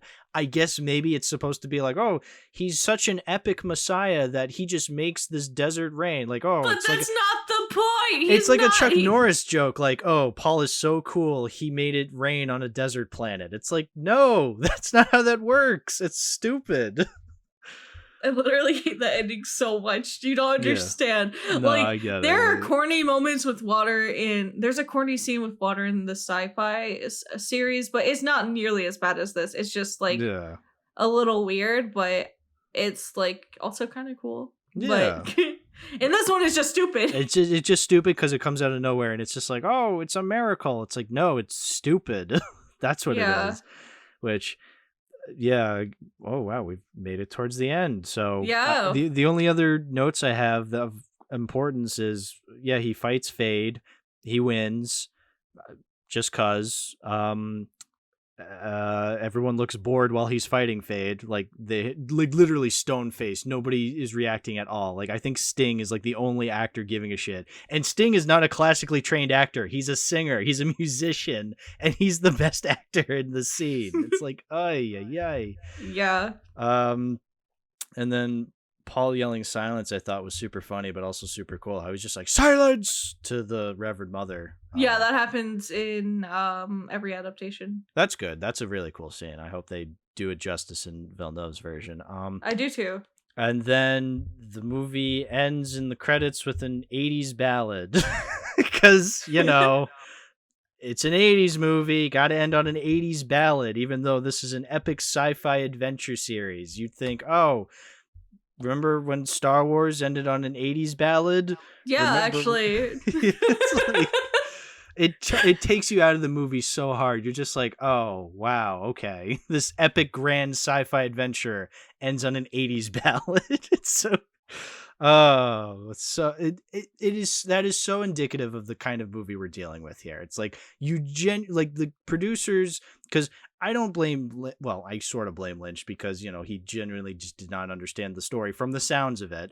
But like, I don't think Lynch would have ended the movie like that. This sounds purely what the producers were thinking. They're like, oh, we got to end it on a song. But like, they're like, we got Toto, so let's make them make an original song. So if it gets on the top 100, we can promote the film that way. Exactly. Like, this is a sci-fi epic space opera kind of thing. Like, you want to end with like an epic rendition of like the theme song, or like, just end with like this like ethereal sounding like space score orchestra, like something to signify the grand scale of this world.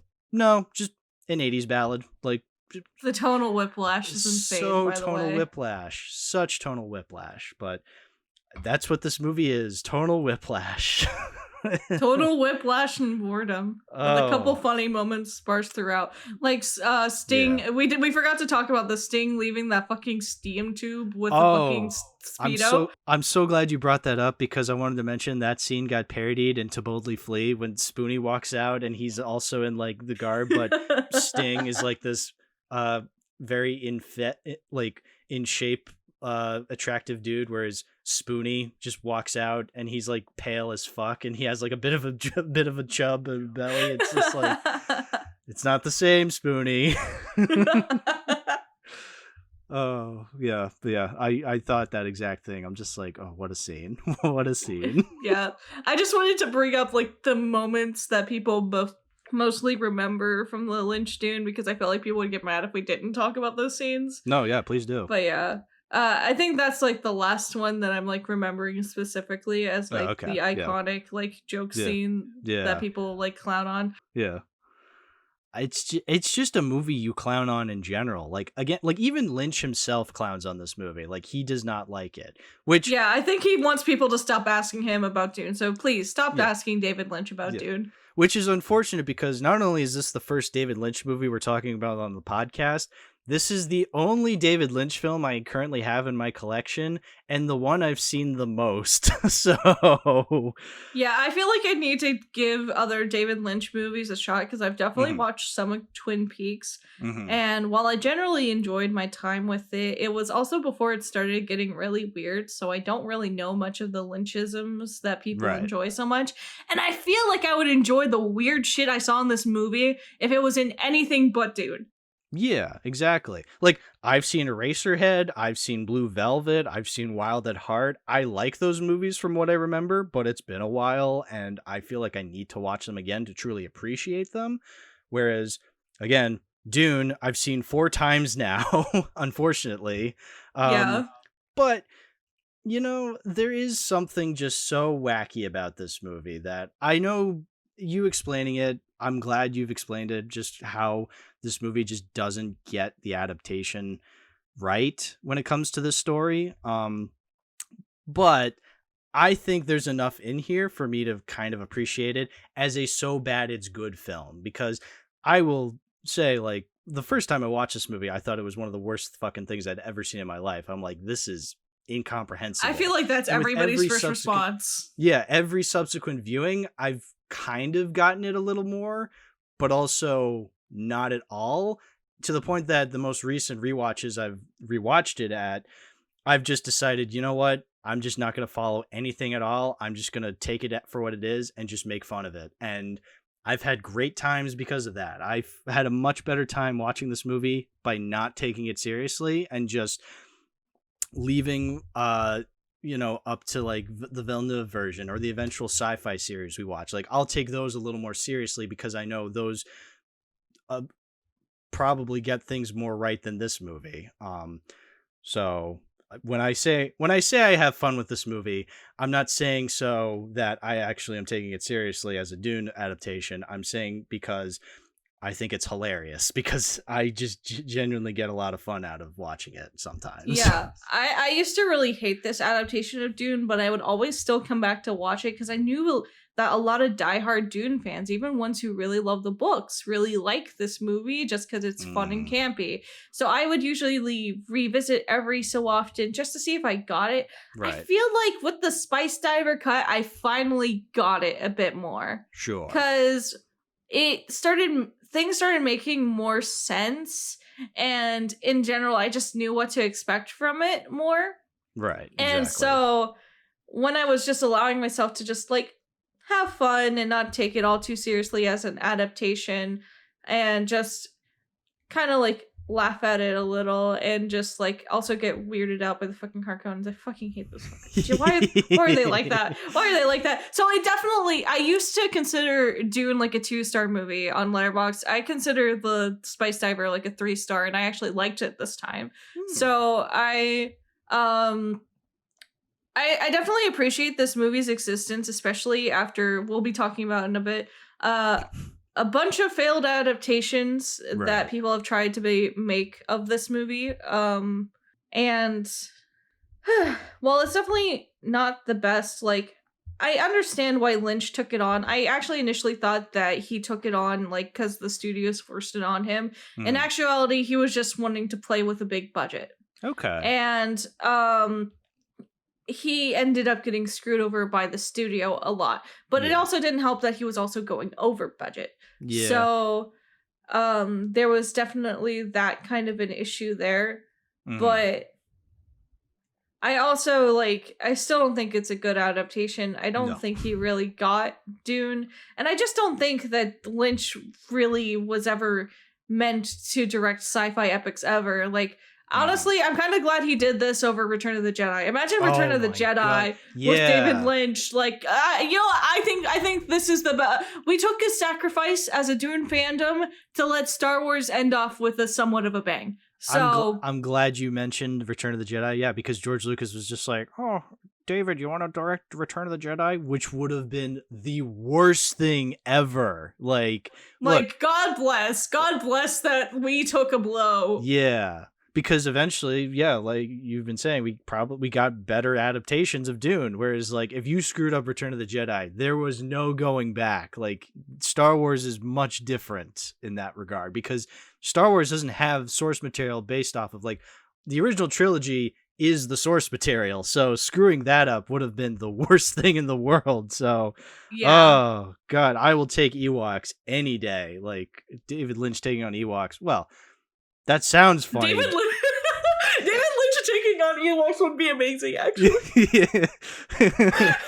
We got to go back just to see. I'm morbidly curious. Girls with the time machine and Yeah. switching the Horodowski, or can't pronounce his name, but Horodowski's Dune Jodorowsky's Dune. Yeah, Jodorowsky's Dune. We get that to happen. We get the David Lynch Return of the Jedi to happen, just to see what happens, and then we fix it. Yeah, exactly. Well, was there anything else you wanted to say about Dune, Your Mom, 1984, before we get into this Blu-ray I have of it? I think what I've said basically covers what I feel towards it at this point. Yeah, and that's good. Yeah. So I have it on Blu-ray. This was provided to me by my sister's boyfriend, Marcus. Shout out to Marcus. Because one day he was like, "Hey, have you ever seen Dune?" I'm like, "Yeah." He's like, "Can I come over and show you my copy of Dune on Blu-ray?" I'm like, "Yeah." And then we got drunk and watched it, and it was hilarious. And then he gave it to me because I was originally wanting to get the Arrow release of Dune because Arrow did a re-release of Dune on Blu-ray and 4K. And the box art looks cool, but this is just a standard like Blu-ray from back in the day. You know, it advertises the perfect high def movie experience. Like I have a couple of Blu-rays like this. Yeah, that's old. Yeah. Which it still looked good. I thought it looked fine on Blu-ray quality, but you know what? I'm keeping this Blu-ray. Thank you, Marcus, for the Blu-ray. It really means a lot. And yeah, it's a bad movie, but it's a funny movie that I can't wait to show other people and make them suffer. So Indeed. So you want to move on to our second movie that we're talking about today? Let's talk about it. Even though we've kind of surpassed other episode lengths at this point, we have another movie to talk about. Yeah, I would like to apologize, but at the same time, there's just so much to talk about. No, I agree. This is good. So yeah. So I'll say the movie's title since you always struggle with it. The second movie we're talking about today that has to do with Dune is called Jodorowsky's Dune, which is a documentary about a movie called. It's a documentary about a different version of Dune that never got made from director Alejandro Jodorowsky, who has been on. We've talked about a Jodorowsky movie on this podcast before. We talked about The Holy Mountain with Amber, and he wanted to make an adaptation of Dune in the 70s. And basically the documentary is basically about what could have been, like what his ideas were, who he had in mind to design the movie, to make music for the movie, to star in the movie, like what he was going to do with the movie. It never happened. And if you've watched the movie, you can clearly figure out why, because my God, there is just so much that he was planning to do that would have made it like the biggest movie in existence. And unfortunately, Jodorowsky does not have the street cred that he would have pulled this off in like with that amount of money that he was asking for. So Puff, Jodorowsky's Dune, what do you got to say about it? Oh my gosh. So I'm kind of conflicted when it comes to the Jodorowsky's Dune, because on one hand, it looks like it would have been a visual treat. It would have gone so fucking crazy if it had actually happened. It would have been so batshit insane. It also looked like it would be a terrible fucking adaptation, because he literally just did not, like, he kind of like used the characters of the book to kind of like do his own thing. And like definitely leaned into the messianic angle of Dune in the wrong way. But at the same time, like when you look at everything he was trying to achieve with that movie, you can't help, especially since he has a book of detailed storyboards of what he wanted that movie to be. And it's a big book, by the way. It's like, it is huge. thick. It's like bigger than the Bible, I think. Like it's probably like twice, 3 times the size of the Bible. And that's not just in height, but in length. So it really, really looks, I kind of really wish I could see it. Yeah. Like, I kind of wish that he would send, especially now with the rise of like indie animation studios like A24's animation division, or even Annapurna, like I would really like if in a couple of years someone just tries to adapt that version of Dune. I really hope that becomes a case, because I would like to see it. Like, sure, we wouldn't get, as we'll talk about later, Orson Welles or Salvador Dali or Pink Floyd doing the soundtrack. But we would absolutely get an idea of how batshit insane and how visually impressive that movie is. Yeah. Because, like, when you look at, like, the storyboards that it shows you, like, for instance, they talk about having a really long opening shot where you're going through space all the way to like Arrakis, and there's a bunch of shit going on in the background, and you cannot help but think, how would they have pulled that off during that time period? How did he expect to get that done? But nowadays it could absolutely be done using something like CGI or any kind of computer technology, really. Yeah, exactly. Like, but it feels like that movie was just always intended to be animated. Like, it's just itching for an animated adaptation. Yeah, definitely. I'd love to see, like, Jodorowsky, like, direct. Give his blessing to, like, because he's old. He's, like, 90. I wouldn't want him directing. No, he should be retired. But I'd love to see him give his blessing to a small, because he talks about wanting somebody to potentially animate it in the future. And I would love to see him give his blessing to one of these indie studios and be like, here's this book. Do what you want with it. Make my dream a reality. Yeah. Like, exactly. I would really like to see that, even though Jodorowsky himself is insane and I kind of don't like him. He's he's really full of himself, and oh my god, his poor son. What he talks about, like because he wanted his son to play Paul. And so he had his son go through intense like martial arts training and a bunch of other shit because he wanted his son to become Paul. He didn't just want him to act as Paul. He wanted him to become Paul. Yeah, and exactly. I feel so bad for his son. And you can tell his son just kind of like, yeah, that was weird. Yeah, that was weird. Honestly, his son seems relatively well adjusted from like at least how he appears in the documentary, because I cannot imagine having Jodorowsky as a dad. That would just be insane. Like, yeah, I mean, Brontis Jodorowsky, the son, he went on to star in films like Crimes of Grindelwald. Okay, no, he's fucked in the head. Poor guy. Take it back. Yeah, no one well adjusted plays in fucking Fantastic Beasts. Yeah, exactly.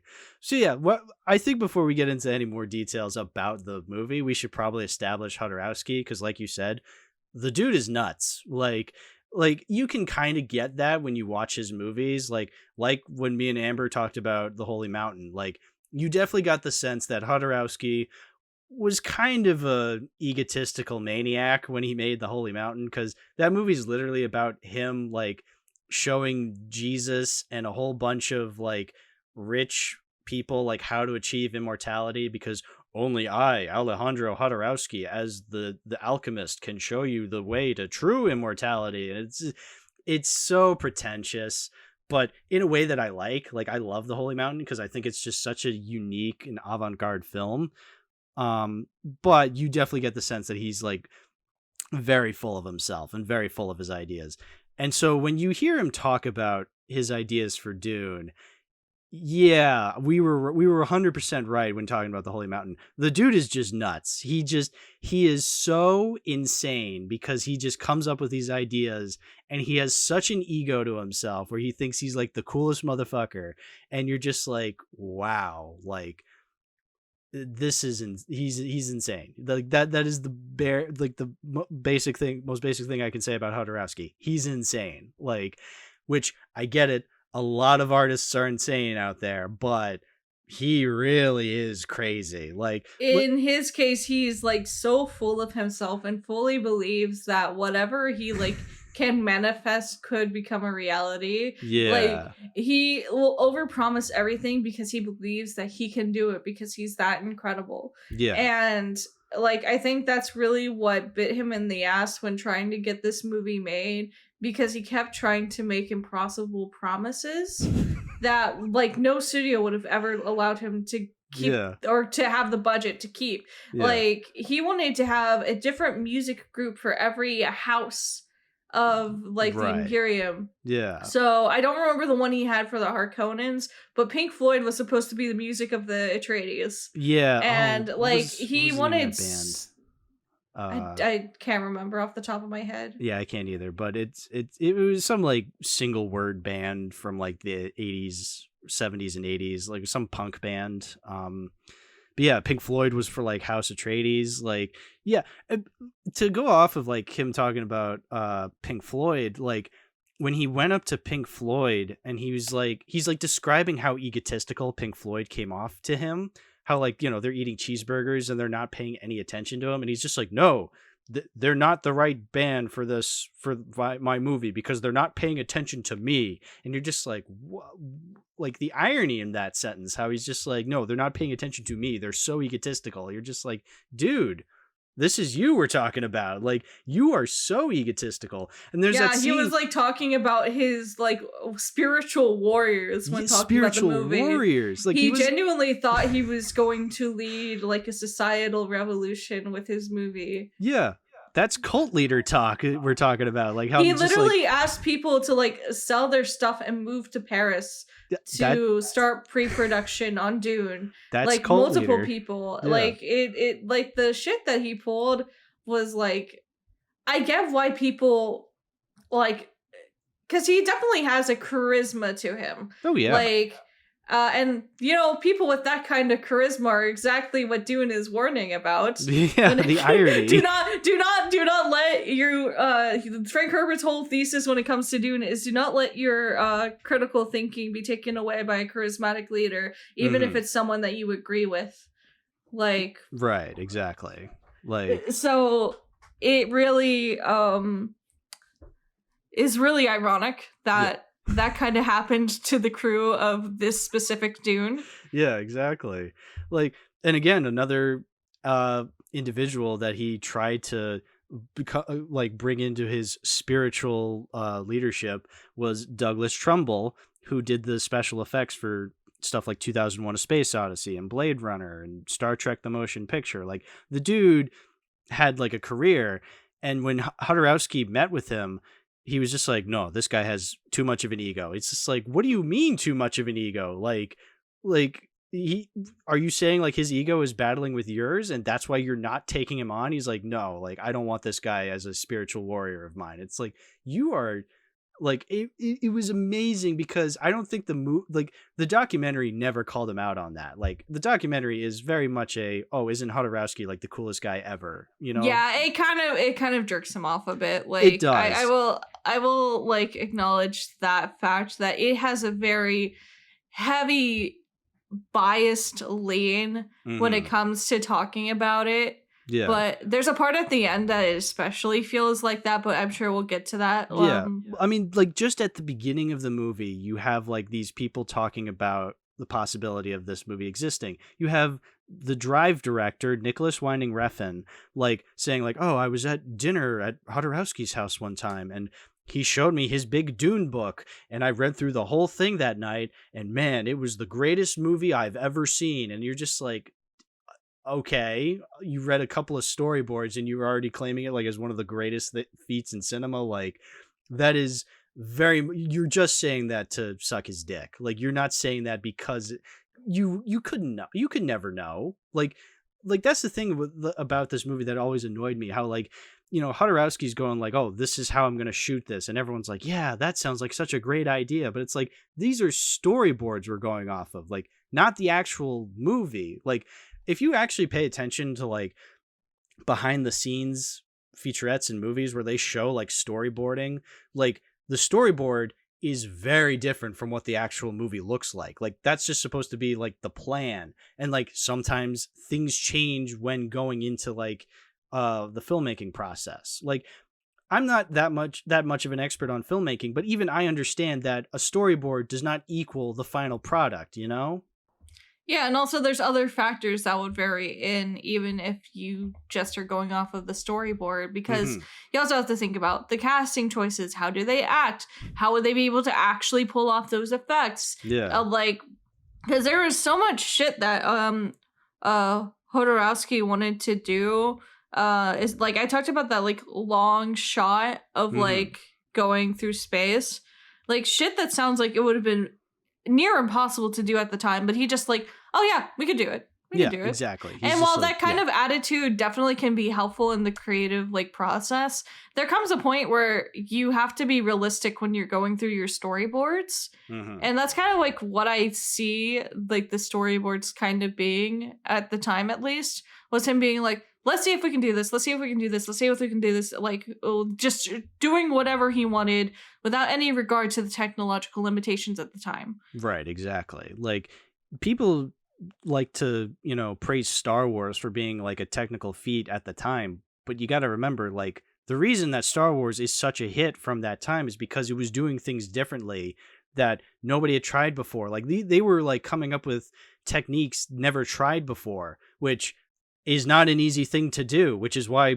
when people talk about the production history of Star Wars, they say, hey, it kind of sucked because, you know, things were kind of a disaster. Like, you know, George was going over budget. Like it sounds like the reason we celebrate is because the fact that it sounded like such a disaster making that film. And then the movie turned out so great anyway. Like, yeah, of course you'd celebrate that.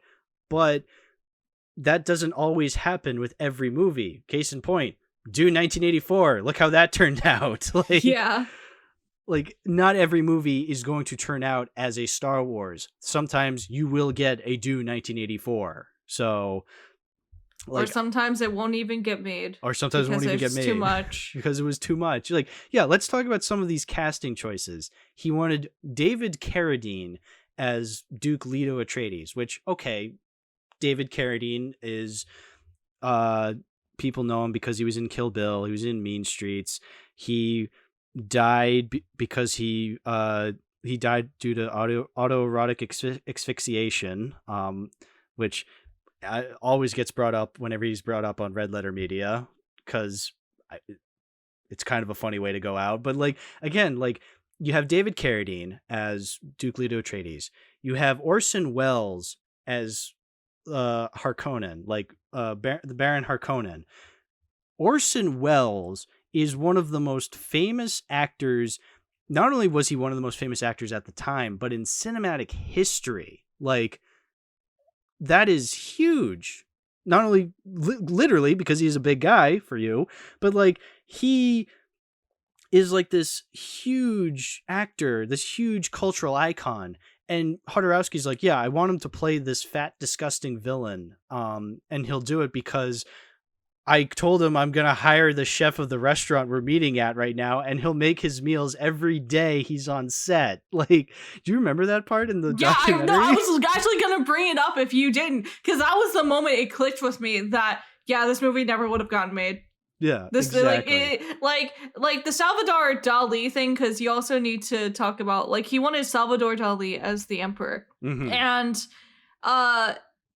first of all, when they were even talking, the shit they were talking about to like kind of one up each other was like another language. I barely even remember it. It was something about clocks on a beach. Oh yeah. And it was like something like Salvador Dali was like, oh, when me and my friend go to the beach, we find all these clocks. Do you ever find clocks on the beach?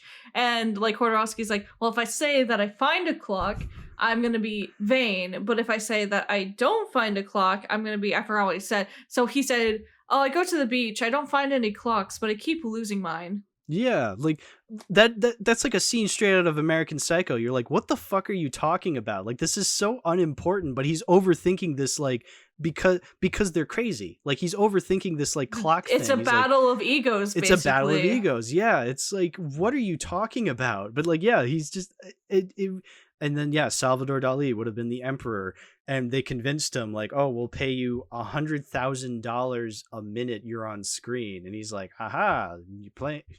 Because he wanted to be the most highly paid actor in Hollywood. That's like the requirement Salvador Dali had. And originally it was going to be like $100,000 an hour. That was his rate. But then they were talking and they were like, oh, how long are you going to actually use how long is he going to be in the movie? And he's like, 3-5 minutes. Like, and he's like, okay, we're just going to tell him like it's $100,000 a minute. We're just going to kind of lie to him a little. Yeah. And it's like per minute used or something like that. Yeah, exactly.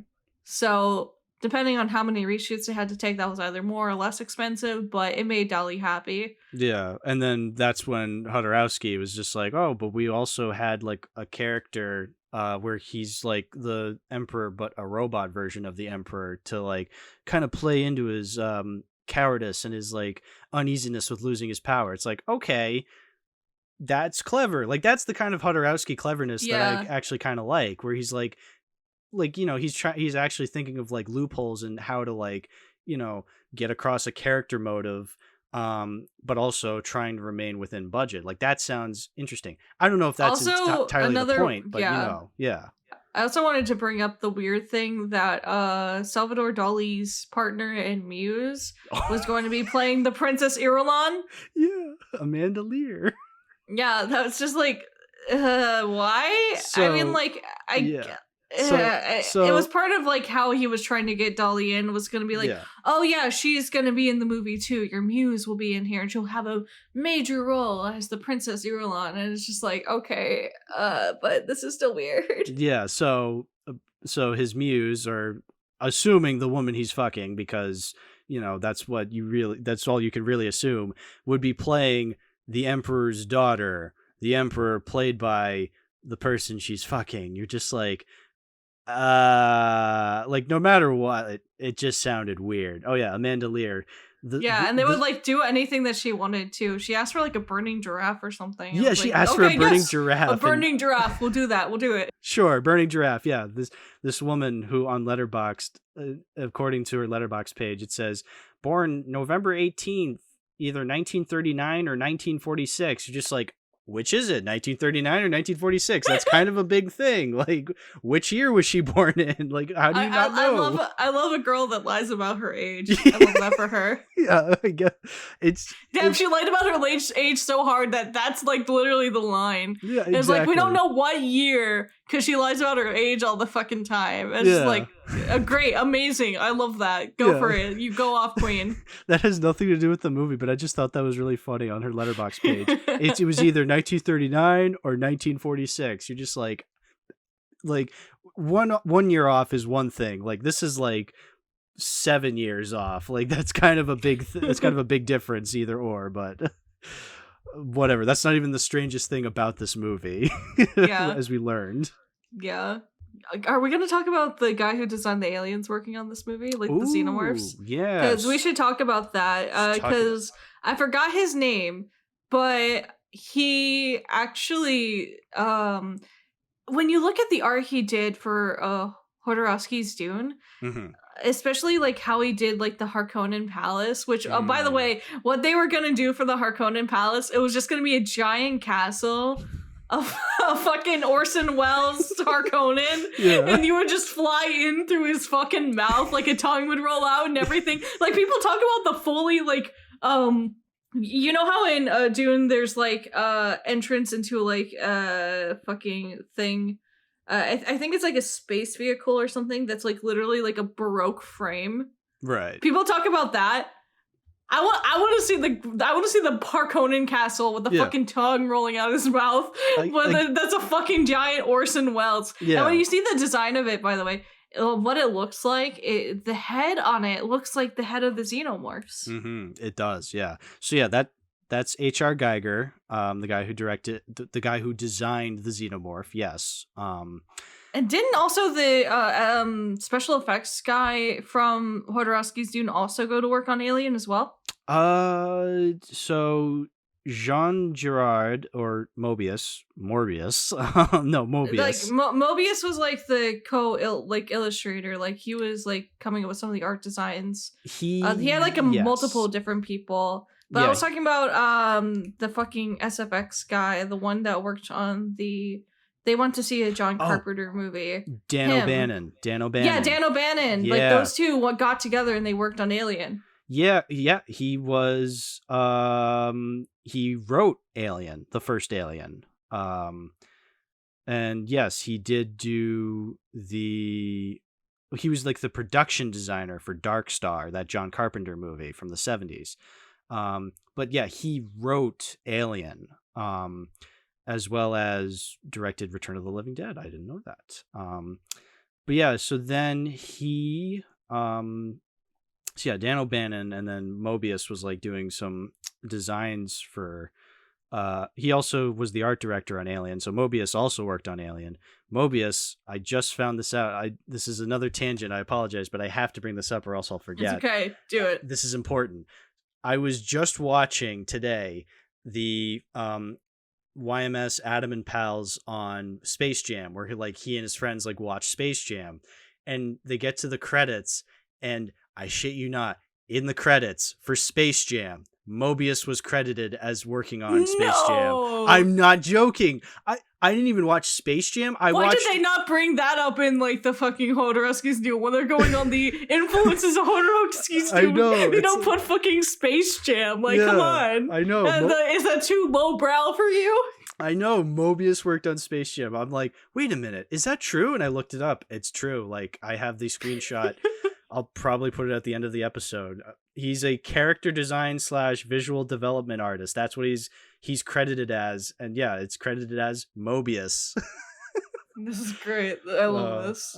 But anyway, to get back on track to Jodorowsky's Dune, like, yeah, like, that's 3 people that worked on Jodorowsky's Dune that eventually worked on Alien. Actually, can I talk about my quick tangent really quick? Well, so on the topic of Alien, you know who else worked on a Dune adaptation that also failed?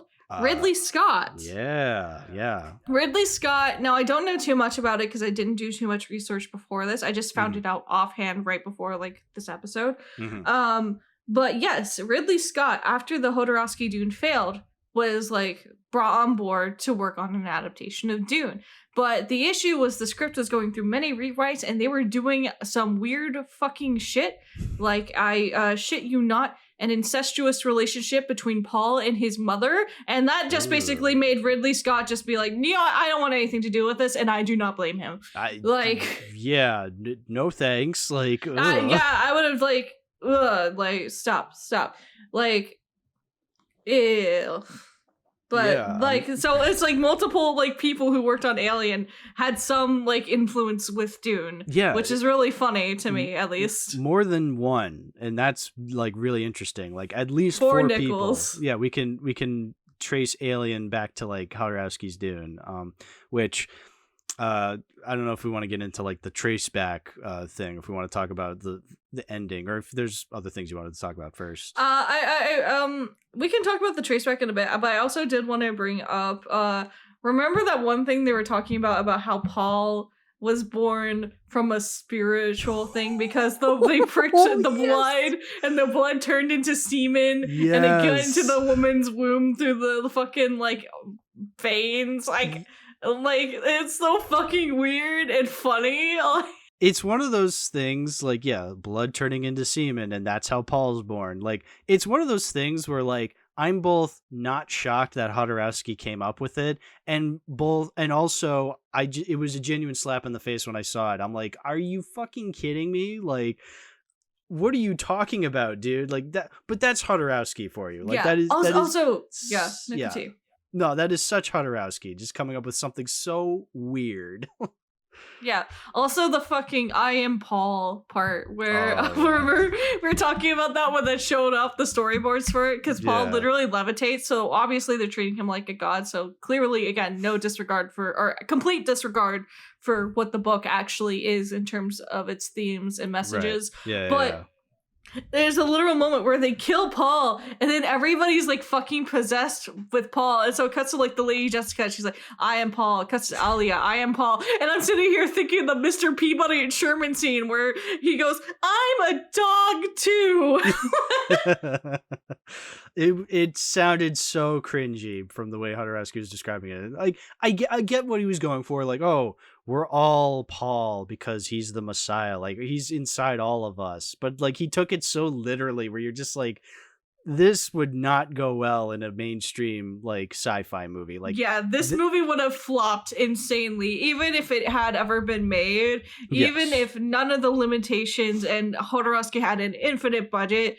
I do not think general audiences would have liked this movie. No, I think it would have been another cult film for him. Yes. But it would have, I don't even think Dune fans would like it. I'm pretty sure Frank Herbert would have like beat his ass if he ever saw him in public. Like, again, like at least like Frank Herbert kind of liked the Lynch Dune as like what I said earlier, a Family Guy's funny moment reel of the Dune book. Yeah, exactly. Although he definitely didn't like what he did with like the weirding way and like the rain sequence at the end. He did not like either of those, but in general he was like, yeah, it's fine. It's it could be worse. I mean, from the sounds of it, Puff, I think the only fans of this movie, if it were to ever happen, would be you and me. Like, pretty much. Like, I would go fucking crazy just because of how I feel like the difference between the Jodorowsky's Dune in terms of its complete disregard for the book compared to the Lynch one, which like it seems like it cares about it somewhat, but not enough to like actually take it seriously. Right. Is I could at least throw away the book when watching the Jodorowsky's Dune and just enjoying it for its own thing. Kind of similar how like The Shining, the Stanley Kubrick Shining, is like its own thing entirely. Yes. And honestly, rightfully so, because I don't think the book really adapts well into a movie. No, from the sounds of it doesn't. I mean, because I've seen the Stephen King like miniseries of The Shining, which is supposed to be more accurate to the book, and it's not very good. Whereas The Shining, the original like Kubrick film, is like one of my all-time favorite films ever. So yeah, no, that is like a very rare, like once in a blue moon does an adaptation not work, but it still is a movie that can stand on its own. And I feel like the Jodorowsky's Dune would be like that. I feel like too, because much like Kubrick, Jodorowsky is nuts. So like they're like, David Lynch is also nuts, but you definitely get the feeling that he has just the tiniest bit of respect and self-awareness for the original Dune, where like he didn't want to go too far and make it his own thing. Whereas Kubrick and Jodorowsky were such egotistical like weirdos that they're just like, no, I'm making it my thing. And so then, yeah, I agree. I feel like Jodorowsky's Dune would have been so far away from what Dune actually is that you kind of just like can't even call it an adaptation at that point. Like, this is literally like, that's what's so brilliant about this title of this documentary, is that it's Jodorowsky's Dune. Like, that's what it would have been. Like, he would have gone so far away from what Dune was supposed to be that you can't call it Frank Herbert's Dune. You have to call it Jodorowsky's Dune, because it's an entirely different beast. Yeah, and I think that's really interesting also from his theater background, because a lot of times, like, when it comes to, say, revivals of shows, they'll, like, change things up dramatically. So while at its core, there's, like, similar elements, there's stuff that's different. One of the things I'm excited for, like, I'm not usually this big into musical theater, but I have one exception. Mm-hmm. I love Cats. I love cat. Like, okay, so, and I heard recently from TikTok that they're making a version of Cats that is centered around ballroom culture. Which, if you don't know what ballroom is, it's basically a black queer like dance hall culture. Mhm. And so it's kind of like basing it off of those vibes, and I'm so down. I am so down to see whatever the hell that is, because that sounds crazy. I want it so much, and like I feel like that's what like Jodorowsky's Dune is for me. It looks so crazy and weird and such a different take of the original material that I would still love to see what it actually would have been in its entirety. Yeah. I mean, this is another case of like, I mean, to weirdly bring up the Star Wars holiday special, like the fact that I'm being denied watching something makes me more enticed in wanting to see it. Like, I think that's like also the like allure of lost media in general. Yes. Yeah, is exactly. like, sure, this children's show that you remember when you were 5 that doesn't exist anymore is probably dog shit. But it's the fact that you can't readily watch it that has that allure to you. Yeah, exactly. So this is the same thing, but like unlike the Star Wars holiday special where I eventually now have access to it, I will never ever see Jodorowsky's Dune ever. Like you were saying at the beginning of the discussion, like maybe possibly down the line some indie animation studio can like take it on and like adapt the storyboards into something more legible.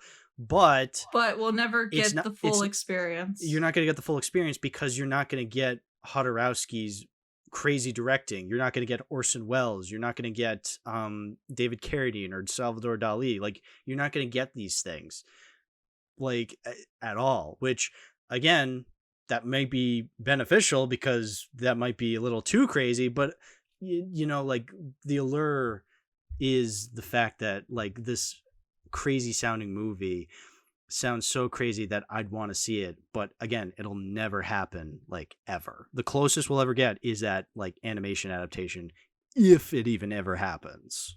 Yeah.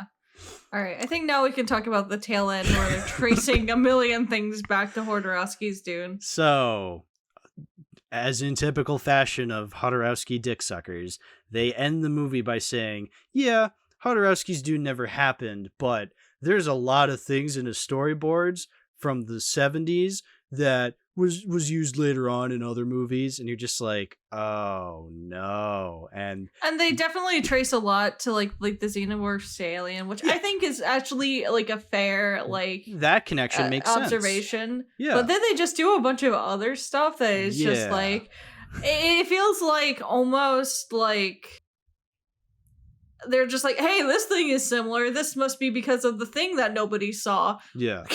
Yeah. There's they're just like, oh, there's a scene where 2 characters are fighting with sticks. And look, what do you know? There was a scene in Star Wars when Obi-Wan Kenobi and Darth Vader fought. It's just like, oh, yeah. Yeah.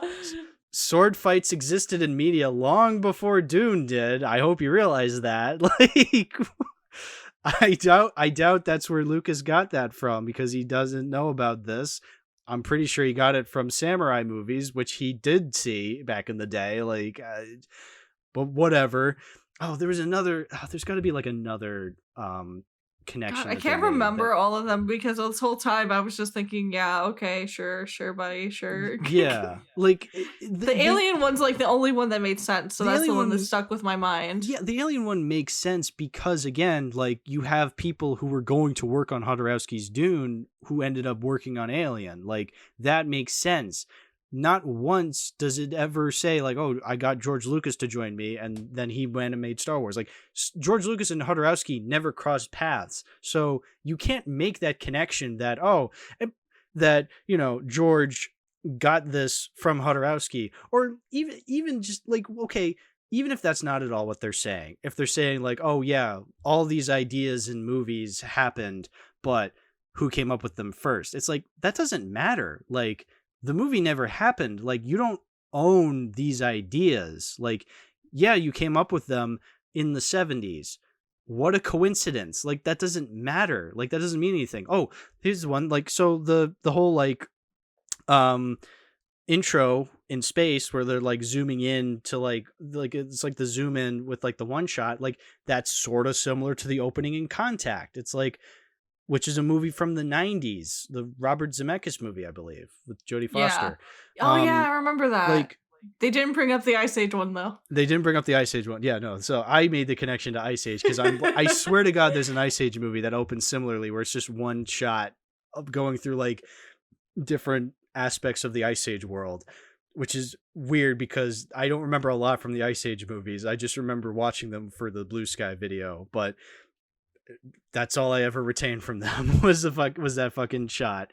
Fuck Ice Age. But anyway, but yeah, so Contact had a similar opening to the idea that Jodorowsky had. Again, I highly doubt Robert Zemeckis based off the opening of Contact to this possible movie he had no idea existed before. Like, it's so strange to me that they're even trying to bring this up. Like, oh, Jodorowsky thought of it first. No, he fucking didn't. Like, people come up with ideas all the time. Like, it doesn't matter who came up with it first. Like, snooze you lose, Jodorowsky. I'm sorry, but like, you just didn't make the movie. Like, honestly, the fact that you bragged that you could make it for 20 hours probably didn't give the studio execs any more faith in you. No, like, I don't even know if that was actually what he meant. Like, he actually meant he wanted it to be 20 hours. I think he was just... I think he was joking too, because like when people talked about it, like they acted like he was actually wanting it to be 30 or 13 hours.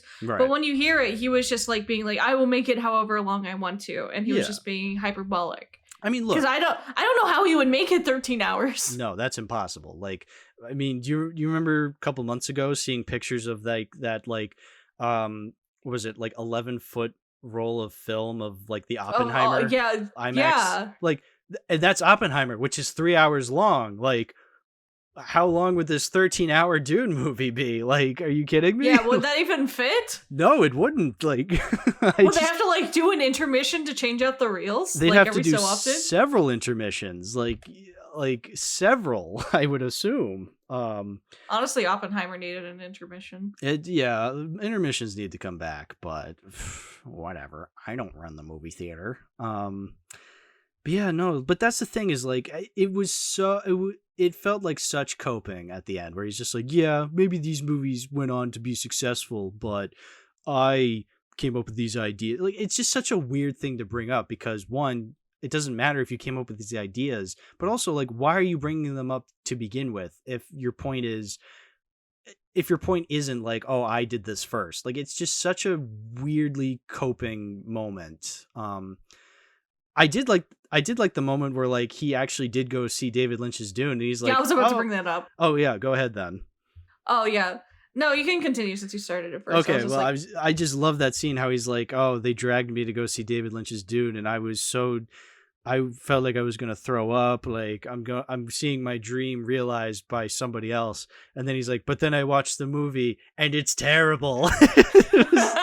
It was a really funny moment because, like, yeah, it is a terrible Dune movie, as we went over for 2 hours. But like I like that moment because, yeah, it was kind of a moment where he was able to get some closure and admit that, like, yeah, it never happened, but I guess it would have turned out something like this. So maybe it's a good thing it never happened. Because, like, yeah, that's a moment of self-clarity where you realize just because you had all these ideas does not mean you were going to make something exactly how you had it in your mind. Like, especially again, in an era where computer generated stuff was like just in its infancy. Yeah. And honestly, when it comes to tackling Dune, you kind of need some of that, especially with the stuff that he was coming up with, like the fucking blood turning into sperm and you see it go through. Like, how are you going to do that, Jodorowsky? Yeah. What was going to happen there? Like, what did you expect to do? Does he think he's really a prophet where he's just like, he has Jesus powers where he's like, oh, I'll just turn the blood into semen because I can do that? It's like, no, you can't. Like, that's not possible. I want the Bible story where Jesus turns the blood into semen.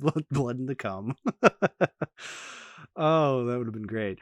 Yeah, but like, but again, like, yeah, there's that scene where he's like talking about going to all the different studios. For some reason, he thought he could go to Disney to get this made. It's like, are you kidding me? Like, definitely not today, but like, especially not today. You could have made that movie under Disney, but like in the 70s, forget about it. Like, not only was that Disney's dark age, but like they would have never said yes to that. I mean, no studio said yes to this. Like, oh yeah, I forgot they went to Disney. Yeah, it was really funny because like again, like Disney in the 70s is very different from Disney now, but like either or they would have said no regardless. Like, but like even just any studio, I think they did say a studio did say yes, they just didn't want Jodorowsky. And it's like, yeah, no shit, because he's promising Orson Welles this very specific chef that would be there the entirety of production. It's like, that's not how that works, like, at all. Like, of course they're not going to use this crazy ass director. Yeah, it's one of those things where I feel like this adaptation was very much held back by the lofty aspirations of its director, and kind of why sometimes artists need somebody who's not an artist. Like, people shit on like every creative decision being controlled by executives, and I also think that's a bad thing. And I think but I do think there should be a balance of artists and normal people. Because sometimes artists think way too big and don't think about reality. And that's why we get some amazing things. But sometimes you just need that fucker that is pushing numbers, being like, yeah, normal people wouldn't want to see that. Yeah, exactly. Some of the best movies, like, that's why we always say movies are a group effort. Like, yes, we like to idolize the auteur theory about, like, you know, idolizing directors and their visions and stuff like that. But people often forget that, like, movies are a group effort. Like, there's so many different voices going into a movie. Like, and so many of my favorite movies are group efforts. Like, the original Star Wars is one of my all-time favorite movies. And if it was just purely George Lucas's vision, it would have been the special edition version, which I hate. So like the fact that people were like kind of reining in George to be like, no, do this, don't do this, do this, don't do this. That's why I love that movie so much, because the choices made make it into something that I actually love. And then if you let George Lucas get his vision, you get the prequel trilogies. Yeah, which I love for different reasons, but not the reasons that George intended. Yeah, exactly. So, like, but that it's the same thing here. Like, if Jodorowsky had like all the money in the world and all the time in the world to make this thing, I mean, you and I would have loved it, because we would have been, but like, I feel like we would have loved it for many of the wrong reasons. Like, at this point, like, we just want to see it because it sounds so enticing of how like big and cosmic it sounds. But like, I know it probably wouldn't have been a great film. Like, the pacing probably would have been miserable. Oh, so miserable. Like, but again, like, it still would have been worth the risk watching it. Like, I'd still want to see it just to be absolutely curious about it. It would be one of those movies that I'd like hypothetically pop a tab to and just turn my brain off. Yeah, there you go. I think that's what I mean, he was talking about how he wanted the movie to feel like what it was like to be on LSD without experiencing LSD. Yeah.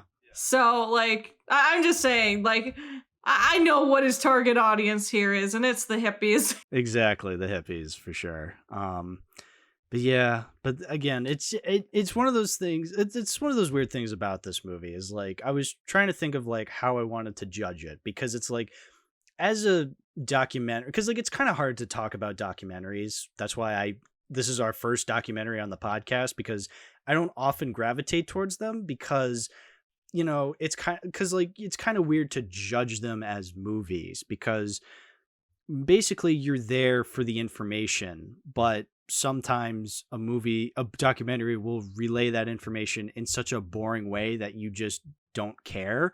Or it does it in such a basic way that you can't really praise it. Like, you know what I'm trying to say? Like, I know what you're trying to say. Yeah, the ideas in this movie, you know, because we're just being relayed information about what this movie could have been. And that's fascinating. Like, that's the meat of the movie, is like trying to see what this movie could have been. But the filmmaking itself is not entirely like exciting. Like, it's literally just people talking to a camera, you know? Like, it's like occasionally you get like pictures and like visualizations, and like you get that one part where like Dan O'Bannon's talking about how like Jodorowsky gave him weed, and like he's like describing like, oh, all these colors and shapes started emerging from his head, and you're just like, that weed was laced with something like ketamine, I swear to God. Yeah, it had to have been. Like, no way. But that's what I'm saying. Like, as a movie, it's pretty simply told, so I can't really judge it as like a movie. But we can. I mean, I feel like in this case, like when it comes to documentaries, there are documentaries like, especially, one that I think is really good as a movie. Feels Good, Man. The one about Pepe. Oh, okay. I still haven't that seen one that. because it has moments where it literally like animates segments, or like there are moments where it's like animated segments from the comics that Pepe was originally from, or moments of like Pepe like being sad, or like the death of Pepe, like Right. like shit like that. Yeah. And it actually had some really cool moments while telling a really sad story about a man who lost control of his creation. Yeah. And it being used for bad things. Yeah. But a lot of documentaries never really reach that point, and I don't think in this case it does too. I disagree with documentaries always being like a way to relay information, because every documentary is telling a story, but that story is based in real life. Sure. It's just a lot of times it is very simplistic, because there's not too much you can do stylistically within the constraints of a documentary. In this case, the story it was trying to tell was the story of this incredible mad director, Jodorowsky, who inspired all of sci-fi with the movie he never made. Yeah. And in terms of telling that story, I don't really think it sold anybody that has a brain. You can read in between the lines. Yeah, exactly. Well, we were talking about that. Yeah, how like that's literally my review on Letterboxd. I'm like, I am not shocked in the slightest this never got made after watching it. It's like, yeah, no shit. Like, no way would this have ever happened at all. So I entirely get it. Like, if they didn't, like, even if they got the original money, they would have went mad over budget and had to shut down production. Yes. I don't think there was any way it could have feasibly ever happened. And that's not even in regards to the level of, like, special effect techniques that he wanted to use. Yeah. Like, I think when I'm trying to think of when it comes to documentaries, because like one documentary I just thought of right now that I actually really liked was the Spark Brothers documentary from Edgar Wright about the band Spark, or Sparks, the Sparks. That was a documentary I went in completely blind. I had no idea who these people were, like what this band was, what their story was. And I ended up learning a lot about them, but also coming away appreciating their music in a way that I still listen to the band to this day. Like, I love a lot of their songs. I think they're really catchy, and I get something out of them. But also the movie itself was entertaining to watch through. And also I just never got the idea that the people that the documentary was about had gigantic egos, where the movie was like trying to say like, oh, these are the greatest things ever. Like, it had a little bit more it pulled itself a little bit back in that regard, whereas I feel like here again I'm fascinated by hearing Jodorowsky talk about this possible movie, and seeing this like egotistical maniac talk about it. Like, that's fascinating, but I can't really say the filmmaking of the movie really sold me. And it also, like we were saying, like, yeah, it's like, it really just felt like it was kind of not really going into more detail about like we were saying at the beginning, the fact that he was training his son to be Paul, and the movie kind of celebrates that, like, oh, he made him go through this rigorous test of like that's child abuse borderline, because apparently that fucking master was absolutely brutal in regards to the training towards that child. Yeah. And like, his kid should have been allowed to be a kid. And Paul, his whole thing is that he was very mature for his age. And so like trying to force that onto a child, and to not just like act like that, but to put him through like what he believed Paul would have gone through in his training. That is like, I feel bad for that kid. I feel so bad for him. Yeah, I feel bad for him too. even though he was in Crimes of Grindelwald. But yeah, what are you gonna do? But yeah, no, like, but I guess my long-winded point I'm trying to make here is that I was very fascinated learning about this movie, learning about the contents of this movie, but I can't really say this is something that will stick with me. Like the movie itself will stick with me. You know? That's fair. Like, there's definitely gonna be, in regards to it, it'll be like moments like the Salvador Dali interaction, or the Orson Welles promise, or the weird cult like shit he was doing. Yeah. Like, all of these things are things that I'm gonna remember, but not specific like aspects of like the filmmaking in and of itself. Yeah, exactly. So, and again, like just watching through it and having it just be an entire like Jodorowsky dick sucking movie. It's just like, all right, look, I like the guy as an artist. I just don't like the guy. Like he comes across as very egotistical and kind of annoying. And I really feel like I wish more people would point that out, just because, again, like just some of the stuff he talks about, like there was, we have to talk about this moment. Remember when he was bragging about how he was raping Frank Herbert? You're just like, what are you talking about, dude? Like, what? I was literally like, why would you phrase it that way? Like, and why would you phrase that as like a positive thing to do to someone's work? Like, well, that's the thing is like, I don't even know if he was doing it. Like, I don't know what he was talking about. Like, he's just like, yeah, I was doing that. And you're like, is that a bad thing? Is that a good thing? Like, what are you saying here? Like, it was like the mad ramblings of a madman. Yeah. Like it's, yeah, it was just, I kind of erased that from my mind, but because I just didn't want to think about that fucking analogy. Yeah, it's a bad analogy. But I'm glad that you brought it up, because people need to understand, like no, this guy is like kind of a piece of shit. Yeah, he kind of is, which I get it. Artists of that caliber are super insane. But again, that's no excuse. Like, just because they've made great art does not excuse their shitty actions. Yeah, look at Kanye. Like, yeah, Kanye. I often think about that scene. There's a moment in a movie, the Meyerowitz Stories. That's a Noam Baumbach movie, and it's about like these children dealing with their asshole artist of a father, played by Dustin Hoffman, and like Adam Sandler is one of the kids, and he plays. And I remember there's a moment that I always think about where Adam Sandler's like talking about, like, you know, actually helping his father with his art, like trying to promote it. And some character, I think, like asks Adam Sandler, like, oh, why do you like deal with this? Or like, why are you, I don't even remember the entire context of the scene, but I just remember Adam Sandler basically saying, like, if my father's not appreciated for his art, then he's just an asshole.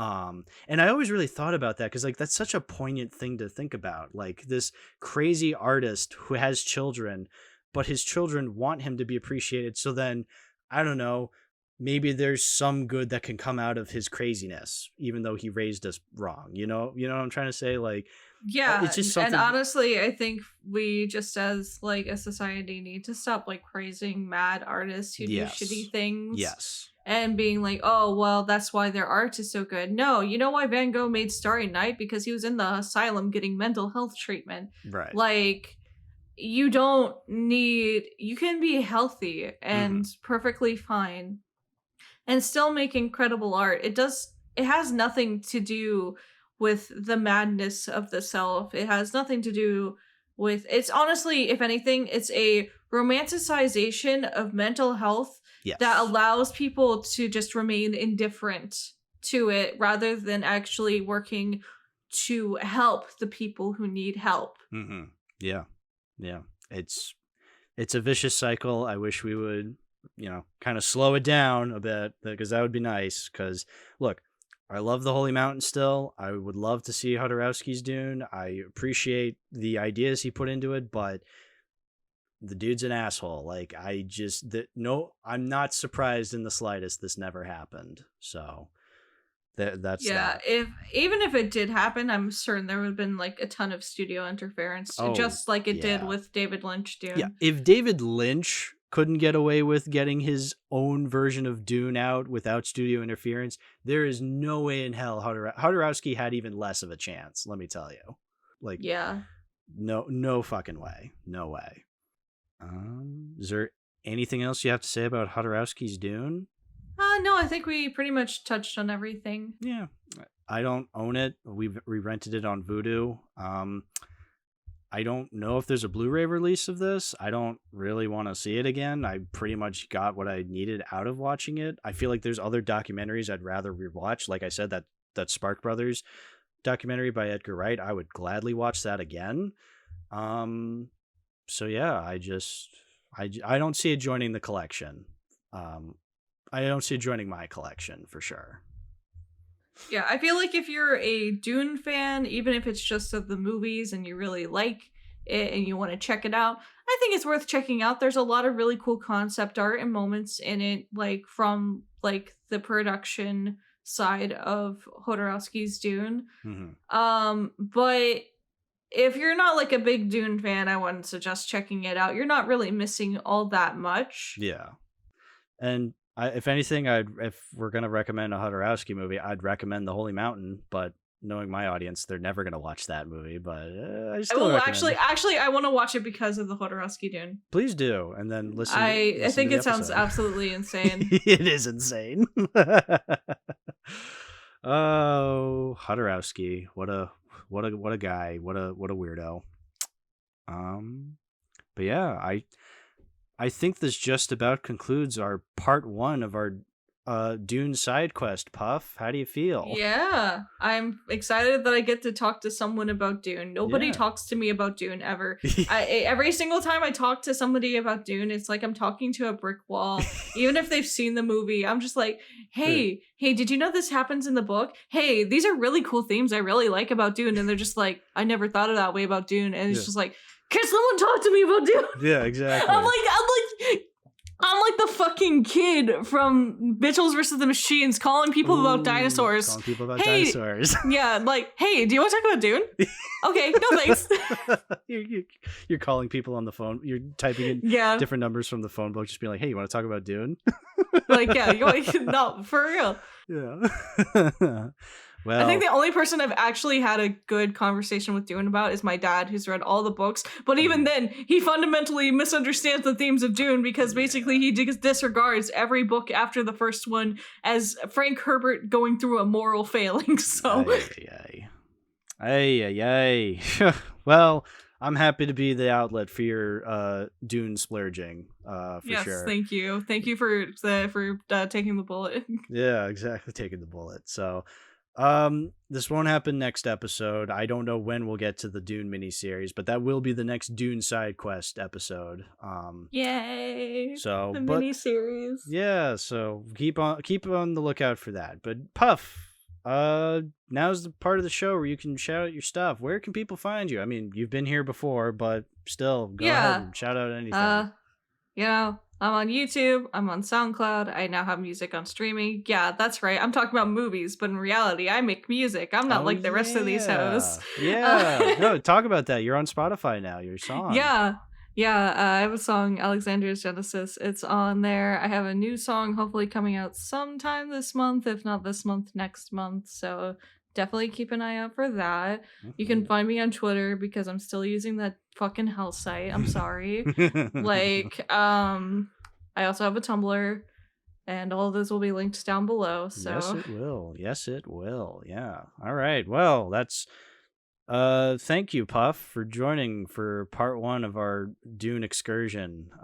This was a lot, but you know what? I'm looking forward to the rest of what we have to talk about. Honestly, Dune is a lot. You're always just gonna have a lot to talk about Dune. So that's why we were spacing these out. Maybe it's a good thing Dune Part 2 got pushed back to March, but we'll cross that bridge when we get there. Yeah, for real. Anyway, thank you for joining. And thank you, the listener, for listening to today's episode. If you want to support the show, give a like, give a comment. Listen to us on Spotify and Apple Podcasts or on YouTube. That's fine too. Doesn't matter. Also, keep a lookout for shorts. I make shorts of the episodes sometimes when I remember.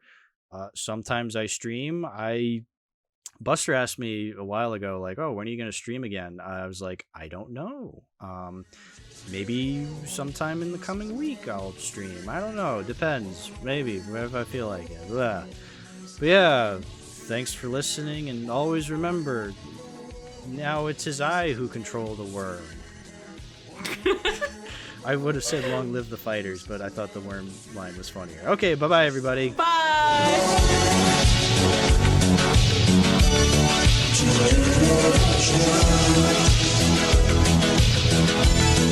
Just